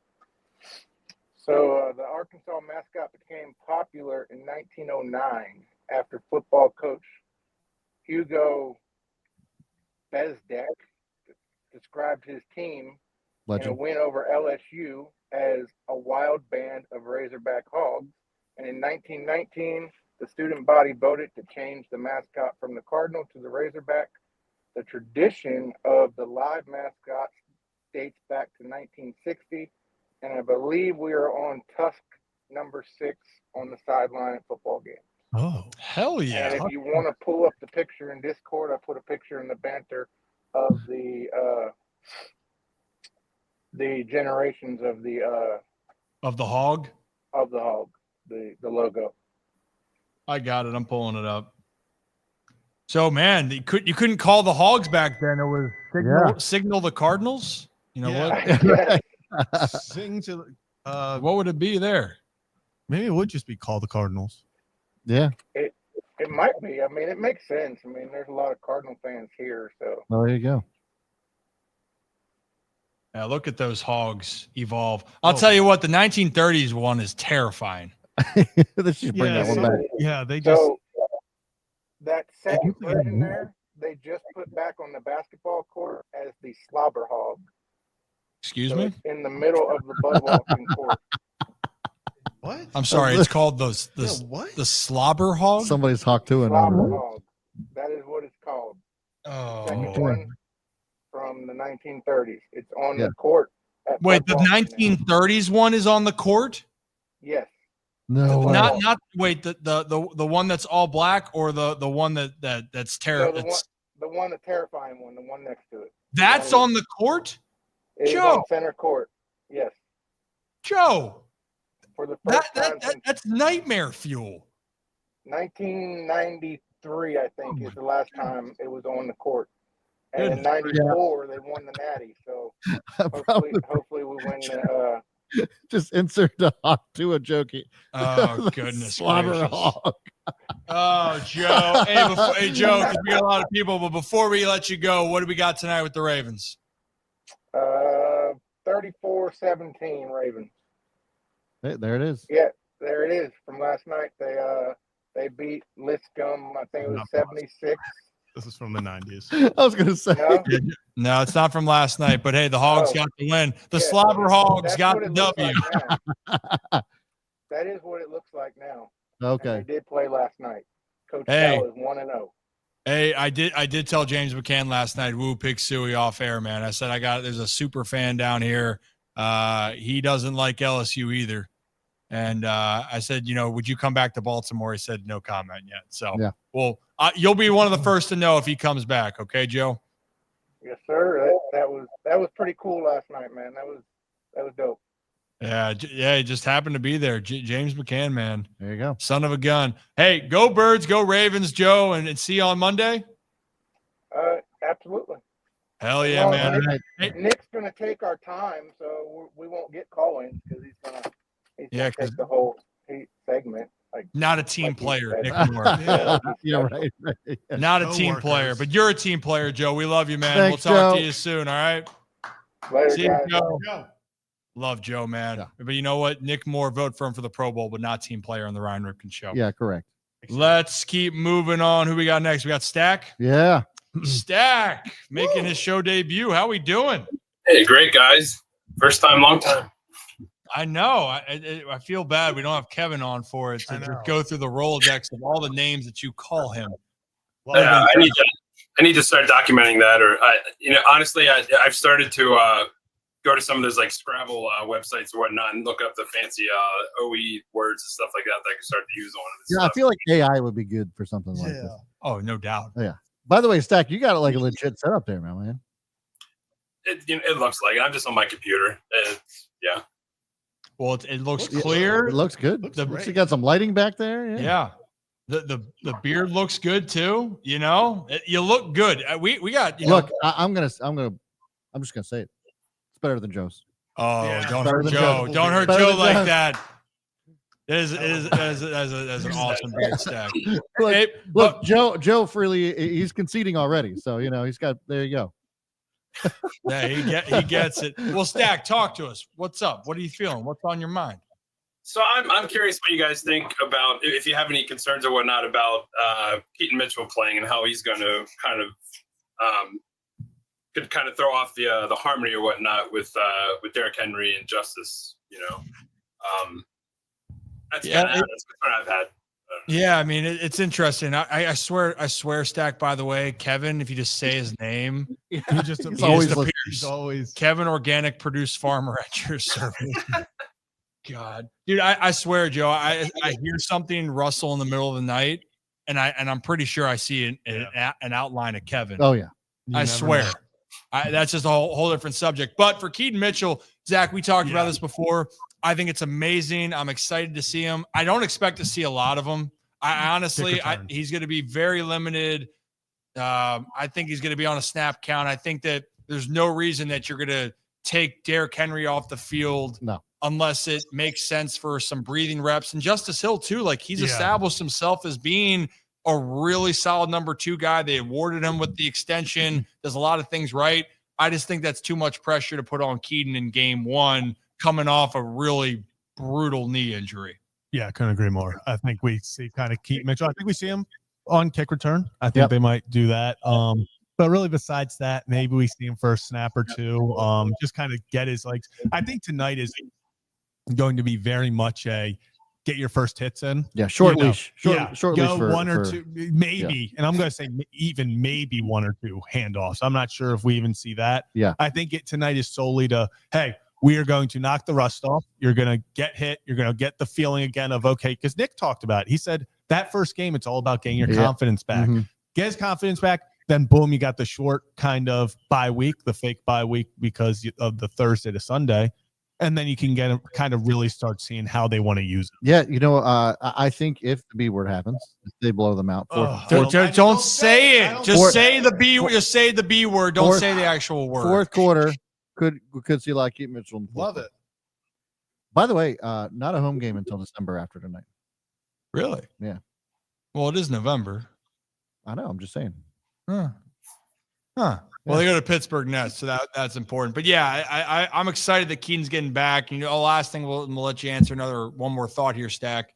But with Keaton Mitchell, look at it wasn't as gruesome as Nick Chubb's, but it was a bad injury, right? And Nick Chubb just trying to even get back and trying to find your form. For a lot of these guys, it's going to take a little bit of time to get back to that 100%. So I'm excited to see him though. But what else you got for us? What's one more thought you got with us? And that's honestly all I had. And I like Brad Zango about seeing him a lot more in the fourth quarter if he got the B word going, which I kind of go in that direction as well. So okay.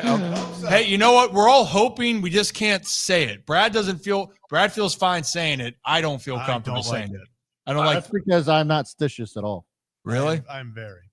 Well, I could go through my stitches. I know you are superstitious. Oh, when you go through a season and nothing makes sense in baseball, and then you got to get peanuts and you got to go in the shower and figure out grow porn stashes and whatever works here. I couldn't grow a beard like Stack though. I couldn't grow one like you. I don't know about that. You can. No, I can't. Yeah. I can't. Stack, should I try to grow one? You should. 2 years of not giving a crap about your face, man. It's real easy. Yeah. See, just tell the woman that to live with it for a month or two. Do we think that do you think if I get more TV appearances that they would like that? Yeah. Screw it. Okay. We'll see. Stack, any final words before we let you go? No, that's all I got, guys. Thanks for letting me call in. Good talking to you guys. Are you going to call in the future or what? Yeah, absolutely. Hell yeah. And we'll get you on, and Kevin is going to appear from it, and we're actually going to get the list out. Yeah. I know Kevin wrote down some lists of it too. All right, Stack. Go Ravens, man. Go Raven. We'll talk soon, all right? Thanks, Stack. See you guys. Hey, you know what? I need Stack to send us. Have you seen the Snapchat filter of no beard? Oh, what he would look like without it? Yes. Oh man. Yes, I need to see him with just the filter. Just need to see what it would kind of hypothetically look like with no beard. It would be wild. Yes. It would be wild. So we'll keep on moving on though. We got a couple of our regulars still on here. We got Rick on the line next. Yes. Rick. Hey guys, how you doing? Oh, we're doing well. How are you doing this Thursday? I'm doing good. I'm excited about the game. Really big game. Huge game. What's your thoughts here, Rick? Talk to us. I feel like it's going to be a shootout. I know Brad thinks it's going to be a blowout, but I don't know these games. No, You just never know. It scares me, Rick. It does, just because division game. We know the Ravens are capable of it, but it was 41-38 up there in Cincinnati not too long ago. Now, what do you think about T. Higgins not being out? That is a big loss for Cincy. Yes, that's huge. That's really going to be help out Roquan because he seems to be having a little bit of problems with his coverage in the middle lately. Hopefully, he'll get that figured out. Mm-hmm. But Go we're ahead. running the gauntlet right now. Like I was saying a couple weeks ago, we got Pittsburgh next week, and then the Chargers and the Eagles. So if we can get through the next two games with a victory, I think we'll be set up pretty good for the division. Mm-hmm.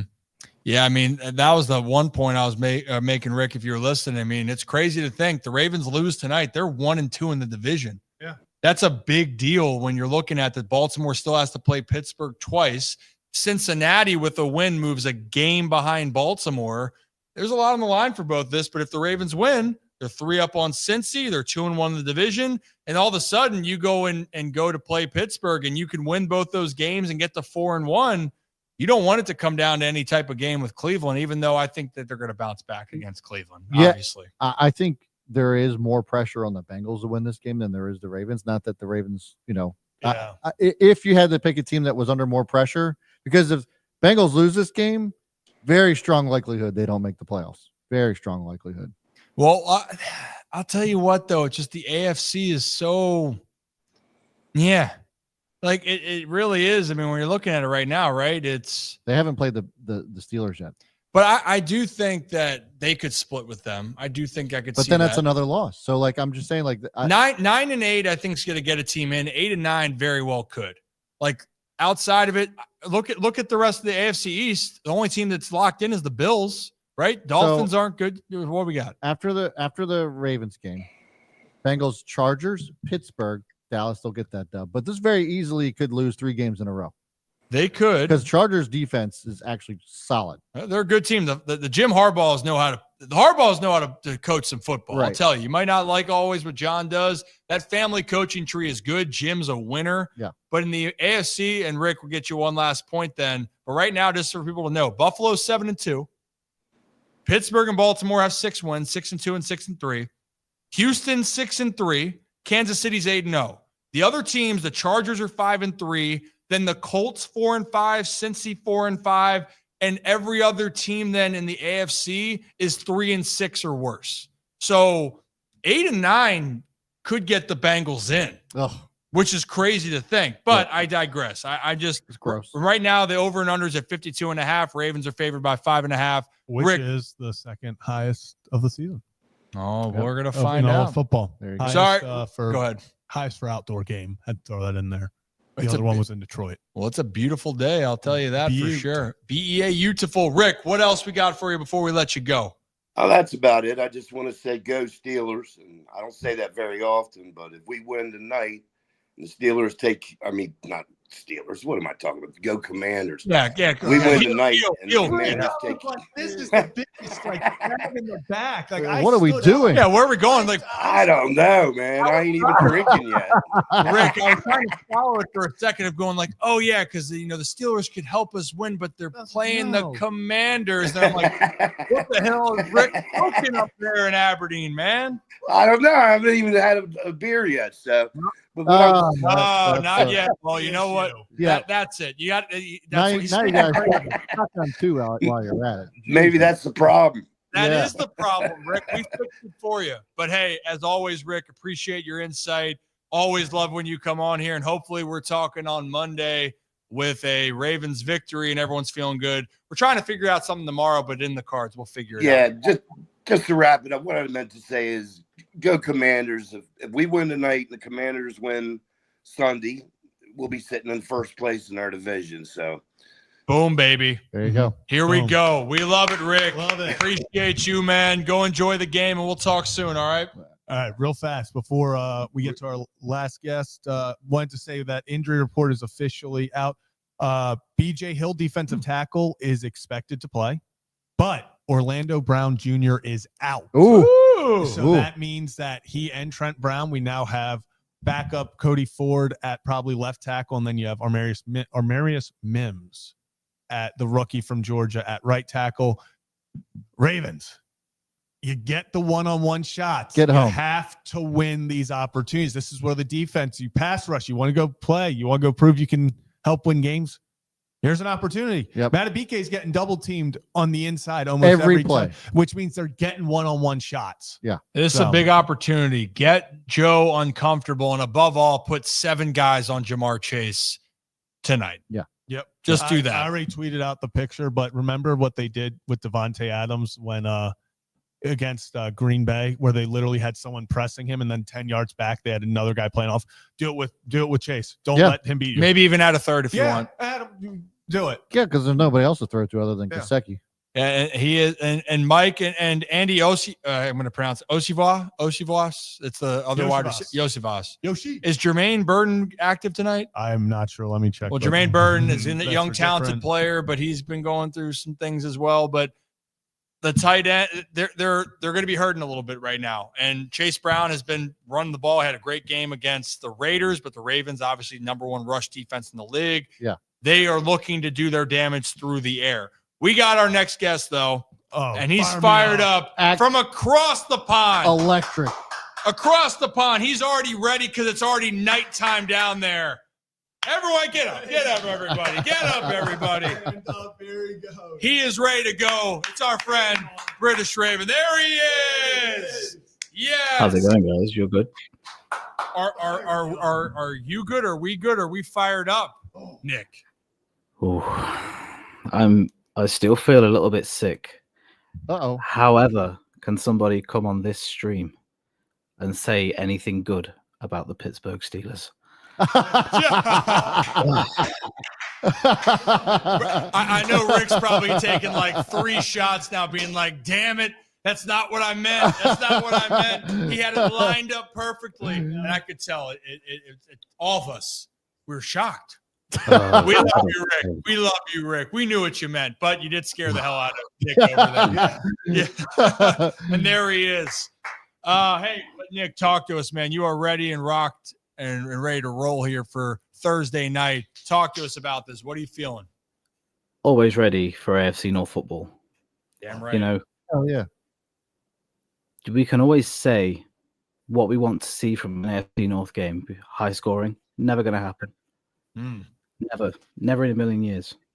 But when your defensive line is banged up, there's 1 guy, there's 2 guys, and there's 3 guys on the Ravens that are just going to destroy you. Derrick Henry, Justice Hill, Talk Keaton to me. Mitchell in the 4th. There we go. There we go. I like that. I Keith think Mitchell.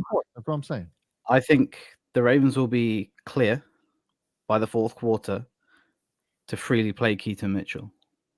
Oh, okay. So Nick can say blowout, but I can't say blowout. I don't like it. Do you have an accent, Brad? You have an accent, Brad? I don't know. You tell me.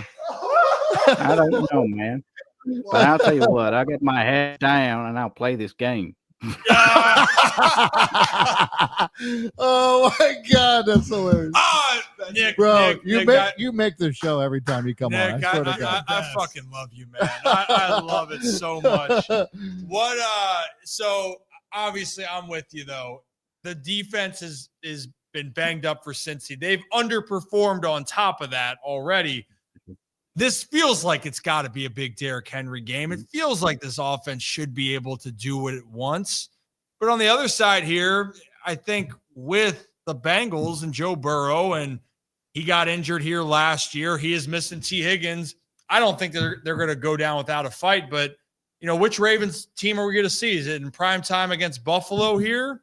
Or is it going to be a game like we saw where the team's going to hang around like Tampa Bay is going to keep fighting back here? What's your gut telling you?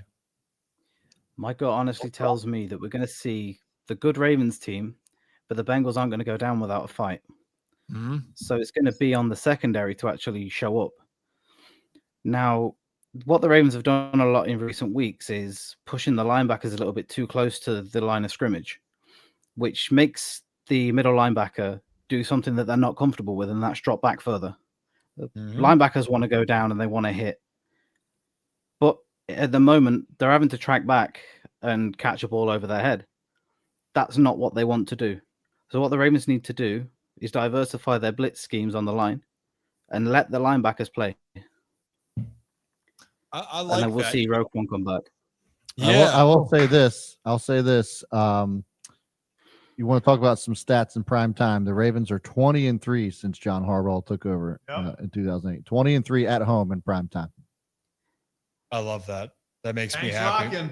The bank will be rocking. But the point for it, I know that people have been on Roquan for certain things. Maybe they're saying his pass defense a little bit off. But I think you're right. I think everything's a little bit overall just been out of sorts for this Ravens defense, right? It's not just with Roquan. It's just knowing what his presence has brought to the team the last couple of years. But I'm with you. I mean, if they can be in a little bit more comfortable of a position, and we talked about earlier, Zach or Nick, you might have heard that with Orlando Brown Jr.'s being out, the Bengals offensive line is going to be even more under pressure. And maybe if the Ravens can exploit that again, maybe force some turnovers. I think above all, if this secondary can force a couple turnovers, or even this pass rush can have some pressure, get Joe off his mark, I feel good. I feel really good about it. But if Joe can't get off his mark, and that game against the Broncos, and Zach, you brought it up earlier, and we were watching the game together, and we're sitting there going, man, Bo Nix had him there. He missed him. But you're exactly right. Joe Burrow will not miss if he has time to throw. He's too good for that. You got to give him credit with there. So final prediction then, Nick. What do you got for us tonight for Baltimore? It's the Derrick Henry show. It's the Derrick Henry show. It's the Derrick Henry show. It's the Derrick Henry show. Love it. Like it. So Derrick Henry and the Ravens. Do you think Ravens score? Difficult to say a score because it's AFC North football. Fair enough. Okay. What's Derrick Henry do? He knocks 3 guys out, has 4 touchdowns. Well, if it's anything like a few games ago, he's going to get tackled into somebody, lead that guy off the field, and then carry on kicking some ass. That sounds right. I love it. Nick, you get me so fired up. Nick, we need you to get over here, man. We need you in studio over here, and then we got to go to the game. We got to make that work sometime. Imagine trying to get this helmet through security, right? Yeah, I know. Hey, there's plenty of helmets here. We can make that happen. We can make that happen. Hell yeah, we can get some things going. We can make some things happen. We'll make some things happen for you, Nick. But hey, man, we appreciate you. Go Ravens! Sure. I know you're going to be up late for it, and that's the dedication that we want and need. 5 a.m. tomorrow morning. Boom, baby.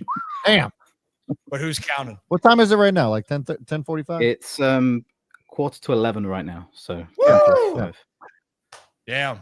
Well, hey, Nick, you are a Thanks for staying up late. soldier, man. Thanks for staying up late to watch us. Hell yeah, As man. always. Hey, go Vens. Be good, and we'll talk to you hopefully either tomorrow or Monday. Sound good? Let's win. Let's win, baby. Nick, baby. British Raven. Oh, Also, it's a fan favorite. pretty Fan of the show. good English or American accent. I love it. Had a little Southern. It was like a combination of Joe and Rick there. It's amazing. Caught me off guard so bad with that. That was hilarious. Hell yeah, dude. It was amazing. And that's why we love our community. If you want to join our community, hit that join button next to subscribe. Also hit that like button while you're at it. We have our call-ins for our members. We appreciate you guys being a part of the channel, and we're all about building something together. Why we started this, Brad and I initially, is we wanted to create something that people could get behind. There's a way for me to work on skills and meet some great people along the way. Then we got Zach involved, and hell. Yeah. Woo! Who's officially been here a year. Yeah. I guess Crazy. we like him too. He's all right. He's a good kid. But then we were able to add on, and then our community grew, and then we're able to continue to grow. And just over a year, this is where we are, and we appreciate our members. You guys have helped us scale up. We have so many more plans in the future. We cover football. We cover baseball. We're live every Monday and Thursday and on Sundays when the Ravens are playing. So, again, hit that like and subscribe, and we appreciate you guys being a part of this. And Joe S., you're damn right. Nick doing the American accent is undefeated. We're clipping that shit. Oh, yeah. That's amazing. You know what I love, too? If you guys remember, when he came on the first time and he was like, my heart's beating fast, he is great on camera. Oh, my God. He's awesome. It's fantastic. All of our guys are great on camera. I love the fact K-Mac chilling with us, feeling comfortable, throwing out the Ngakwe right there. Laura, Mama Laura, always. I know she said she wasn't going to come on and join us today, but I love the attention. And obviously, Joe teaching us about slobber hogs is undefeated. Incredible advice here. Remember, if you're shy, just wear a helmet. That's right. I feel like that could be in other forms of. Never mind. I'm going to stop. Yeah. Always wear a helmet. Yeah. Always wear a helmet there. And Stack, you're great. What are you talking about? Your heart rate, you look great. Yeah. You look fantastic. And I'll tell you what, if I could pull off a beard and not having hair, I'd feel way more confident about my future. But I am not that confident I'm telling you, you can. Eventually, we will. We will. But guys, we appreciate you guys and everything that we do. We're getting closer to kickoff. They are now 2 hours and 30 minutes away from the Ravens and the Bengals kicking off at the bank. We're going to be shutting it down here in the next 10 to 15 minutes. Guys, I got so much more energy in general because we're getting closer to the game, but we just have such a damn good community, man. Fires me the hell up. You know what also fires me up is some of the best bets that we have cooking. Yeah. That we have cooking in there. So why don't we take a trip up to Hollywood Casino at Charlestown Races in West Virginia? Ooh, that was I don't. You were super flat or some shit, Zach. Yeah, no, that was me. It was terrible. But how do we do West Virginia? West Virginia. West Virginia.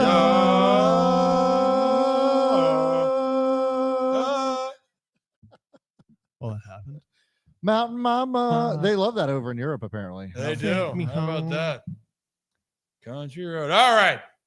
Hollywood Casino. These best bets are brought to you by our friends up at Charlestown Races there in Hollywood Casino. So let's pull them up for you guys. Our best bets. I'm going to start with it. Hey, we know Isaiah Likely's out, so you're seeing two bets around the tight ends. Hey, Marky Mark loves playing teams from the state of Ohio. I think that we're having a Marky Mark night. I think he's getting in the end zone. I think the odds were plus 160 out there. So like Mark Andrews likes to do, I'm sprinkling my best bet, Mark Andrews touchdown. And you got another tight end in on the mix with Charlie Kohler. Kohler over 13.5 yards. No Isaiah Likely. Kohler is out there, and he has been a weapon this year. Kind of the forgotten guy for defenses. He always seems to have one or two plays a game that you're like, oh, shit. Charlie Kohler just producing in the passing game. I think we see something here. Remember against the Bengals last time, big play down the seam. He also got a few ties. So Charlie Kohler, maybe just a Bengals killer. Maybe he is a Bengals killer. I'll tell you what, though, who did rough up the Bengals last time in that shootout, the barn burner, was Zay Flowers. And once again, Brad, you're not even going for Zay's over and under at that regular line. I don't even know what it's at. You're saying 60.5. 60? 61.5. And Brad saying, screw it. Take the hundo. Over 100. Taking the hundo because all he does is just own the Bengals. Last time around, he went over the century mark. Everybody thought I was crazy. It was the first time this year that Zay Flowers had actually gone over the century mark, and I accurately predicted it then. He does it here tonight as well. Zay Flowers over 100 yards. And he was over 100 last game against the Broncos as well. Actually, in the last Fantastic. 5 games, he leads the league in receptions and yards received. Yep. So he is on absolute fire. The Bengals rush or pass defense is also terrible. So I think he has himself a night. And right now, if you sprinkle that Ryan Ripken show parlay best bets all together, if you're feeling frisky, right? That right there is just under plus 2,000 odds right there. Woo! So you're telling me there's a chance. That's a hell of a payoff. I'm telling you what, you put down $10 right there, Win 200. you win about $200, $199.54 if my math is right. But if you like any of them, you don't like any of them, it's all good. But we give our best bets, and thanks to our friends, Hollywood Casino up at Charlestown Races in West Virginia.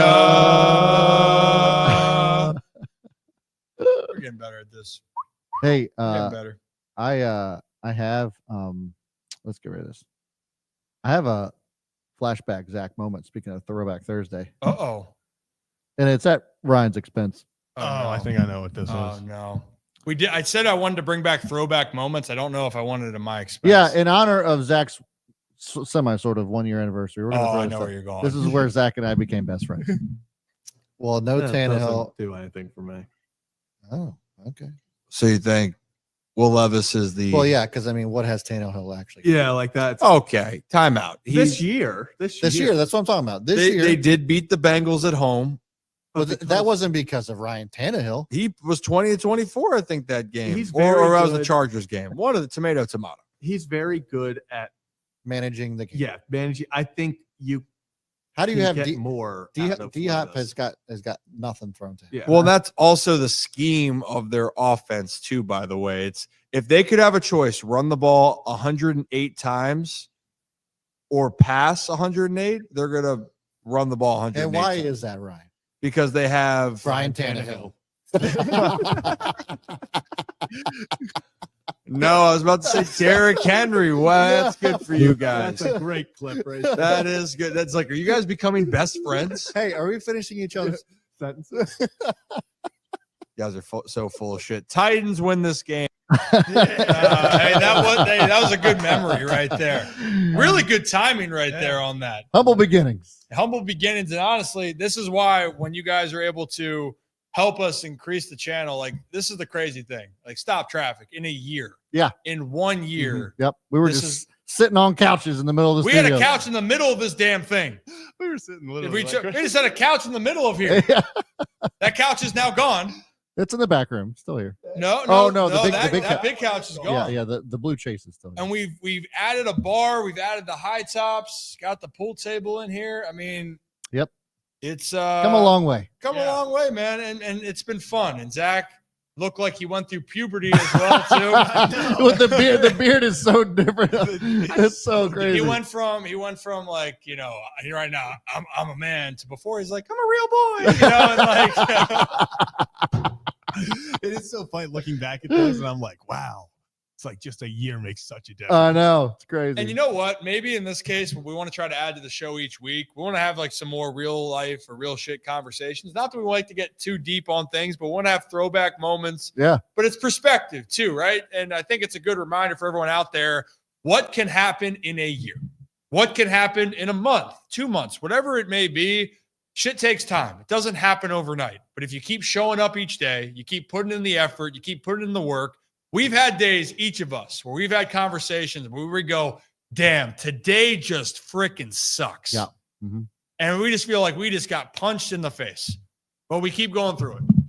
And we've had days with this show where we felt like we were on the top of the world. We had our first 100,000 view video. Yeah. And we're like, well, damn, we are just going to have all these videos. And then we get a reality check. You're like, damn, we still got a lot of work to do. Yeah. We hit that video. We're like, this is so easy. Yeah, right. Damn, we're going to be through Then, the like moon. 3 weeks later, we're like, where'd all the views go? Yeah. And so like, it's just my point. And maybe we need to do this more often for any of you guys watching. This is why we love the community. And for anyone that wants to hear us speak on this, look, we're figuring this out together. And this is why we love it. We're explaining our journey with you guys, but it's also a great lesson. If you guys want to go and do it, go do it. Do it. Did you guys, so the Shia LaBeouf meme. Yes, it's like yes. you feel like you figured out you're maturing when you realized it wasn't a meme that Shia LaBeouf was talking about. It is funny as hell, but if you listen to it, yeah, he's saying, just do it. Don't let your dreams be dreams. We are not a finished product by any means. We're going to have a lot of worse days moving forward, but we're going to have some great days along the way. But we're going to keep showing up for you guys, for us, and eventually in another year, we're going to have the same conversation like this. So that's our Throwback Thursday for you guys. We'll have this every single week because that was fun. We're going to pull either some old clips or some old shit. So we appreciate you guys. There's some gems some great gems ones. of just the two of us. Yeah. And then bringing Kevin on and his awkward ass. Like there's some good stuff. The first like month of Kevin here, just like before he came out of his shell, it's almost weirder than Kevin actually is. There's an entire reel of Nick Moore just saying a lot of gay stuff. If we thought the musket thing was interesting. He likes to take on men and This is the thing is our community. First time I saw Zach and Kevin, I was like, who are these little kids? Now I love them. They're still little kids. Kevin, it's funny. We went to Hollywood Casino. Yeah. And they go, is the little guy going to show up? And also, they still think that Kevin's like 16 years old. You got to be 21 to go to casinos, by the way, right? Like, but also, Kevin is Kevin. And we're finding out a lot of things along the way here. I'm sure he's going to pop up. There he is. There he is. See? Mention his name and He's he'll just show up. a little man. Tell this story. That will be for another Oh, yeah. Look at Joe supporting me. That was one of the. Oh my God. That and the plane story with you and Rock. Whew. Oh my God. Oh geez. That was. There's some all timers. That it went viral on TikTok like a day later. Oh yeah.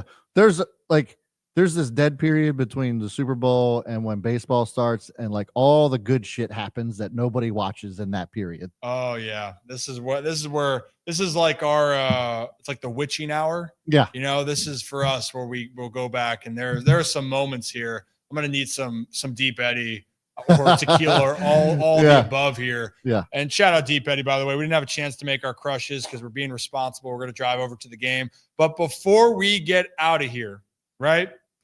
Let's talk about what's happening, at least what we know as the Ravens get ready to face the Bengals in about 2 hours and 19 minutes. Ravens are favored by 5.5. The over and under set at 52.5. So what's that mean? They're expecting points, but the Bengals are missing some key parts of their team. The biggest one on offense, T. Higgins is out. So that means they're going to have to do it with Jamar Chase, Mike Gesicki, and Chase Brown as being their three most dynamic playmakers. Orlando Brown Jr. is out on the offensive line for the Bengals, former Baltimore Raven and Kansas City Chief.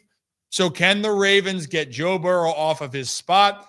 And in general, can they continue to put up points? It feels like a night that it should be a big night for Derrick Henry. It's the return of Keaton Mitchell, but we aren't expecting a big night from Keaton, but it's awesome to see him back on the field. Yannick Ngakoue was waived. Can somebody step up tonight on the defensive side? And if the Ravens win this game, they will move to 7-3, right on the heels of Pittsburgh, and knock the Bengals 3 games back and having the tiebreaker, which would put Baltimore in a great position here as they are through 10 games with 7 to go in the NFL season. Guys, I am fired up. I appreciate all of that. What's total points tonight? 52.5. 52.5. Yeah. Second highest of the season. Well, look, it's people might think that the under has hit a lot this year on Thursday night games. It's actually, so out of the 9 Thursday night games, 5 have exceeded projected total points. Woo! 5. I think it happens again tonight. You think it happens again tonight? And before we get out of here too, because I'm seeing Dog Training Plus talk about, hey, some of our other content, looking back at throwbacks here. Well, we are going to go back to some of those interview type sessions here. We actually just had one with Chris Berman. Yeah. I actually got a little teaser here that I can play for you guys, which I thought was great. It was a lot of fun. Chris Berman, that was one of the highlights of our show right now. One of the highlights. He's amazing. He's All-timer. incredible. Let's play that teaser video right now. I have it. I'm going to pull it up. But here's a teasing video of our recent interview with Chris Berman who we sat down with on Monday. So take a listen. 45 years since you started at ESPN. 45 years later, they're too stupid to get rid of me. You have a memory of one of those first shows. A skunk apparently wasn't that much of a fan of our broadcasts. How the heck did you come up with all of your sayings and your little quirks and isms? Whoop, just to continue with that, Yeah. that really was an inspiration from Barry Sanders. Then you come up with these nicknames. Bert Me Home Blyleven. John, tonight let it be Lowenstein, which was a beer, Lowenbrow. My memory wasn't there back in 1995 in September. You were the one that was able to be there to call the game. It was a night bigger than baseball, bigger than Cal, bigger than Lou, bigger than baseball. I look at it as a night for America. Really was. And honestly, you mentioned it right there, Brad. It was we're bringing it back on. My bad. I was trying to get it off You're good. there. You're good. But it was really cool. Yeah. Chris Berman, obviously, he's had a career of the moments and the making highlights fun, but he also was a part of one of the most iconic moments in baseball history where you guys might not know a secret. He likes to talk a lot, but he won an Emmy that night and didn't speak for 20 minutes. You can hear all that story and more on the channel on YouTube. It's out on the podcast platforms, off script with Rip for that, but it's all underneath the Ryan Ripken Media umbrella. And for those, before we get out of here, Kevin and Zach reacts tonight after the game? Yeah, most likely. So I'll be in contact with Kevin about that. But yeah, post game. Hopefully a win. Drunken Bali post game. Hell, We hope so. Hell yeah. We got also, by the way, apparently Chris Berman on the latest NFL Primetime for Chuba Hubbard when the Chuba missile crisis. Yes. Chuba Hubbard. missile Yeah. Still got it. He's By the got way, fastball. from the horse's mouth, it's always off the top of his head. It is. He just spits it out. He is unbelievable. Absolutely with it. insane. So go check out those interviews. We got a lot more in the future coming up. We're going to try to get some content for you guys, whether it's me or the guys tomorrow for Friday. I do have to travel. That's just life. But you guys enjoy tonight. Ravens, Bengals. It's close. We're going to get on out of here. Any final words, gentlemen? Go Vens. Ravens by a million. Thank you. That's better than the B word. All right. Cue it.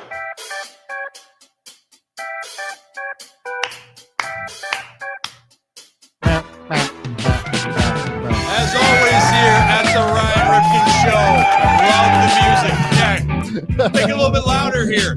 Have a day, have a night. Go Ravens. Enjoy the game. And above all, have a great stinking weekend. And we'll see you back on here on Monday for a brand new episode. Wow, really crispy here. Holy shirts and pants. Come down. Come down.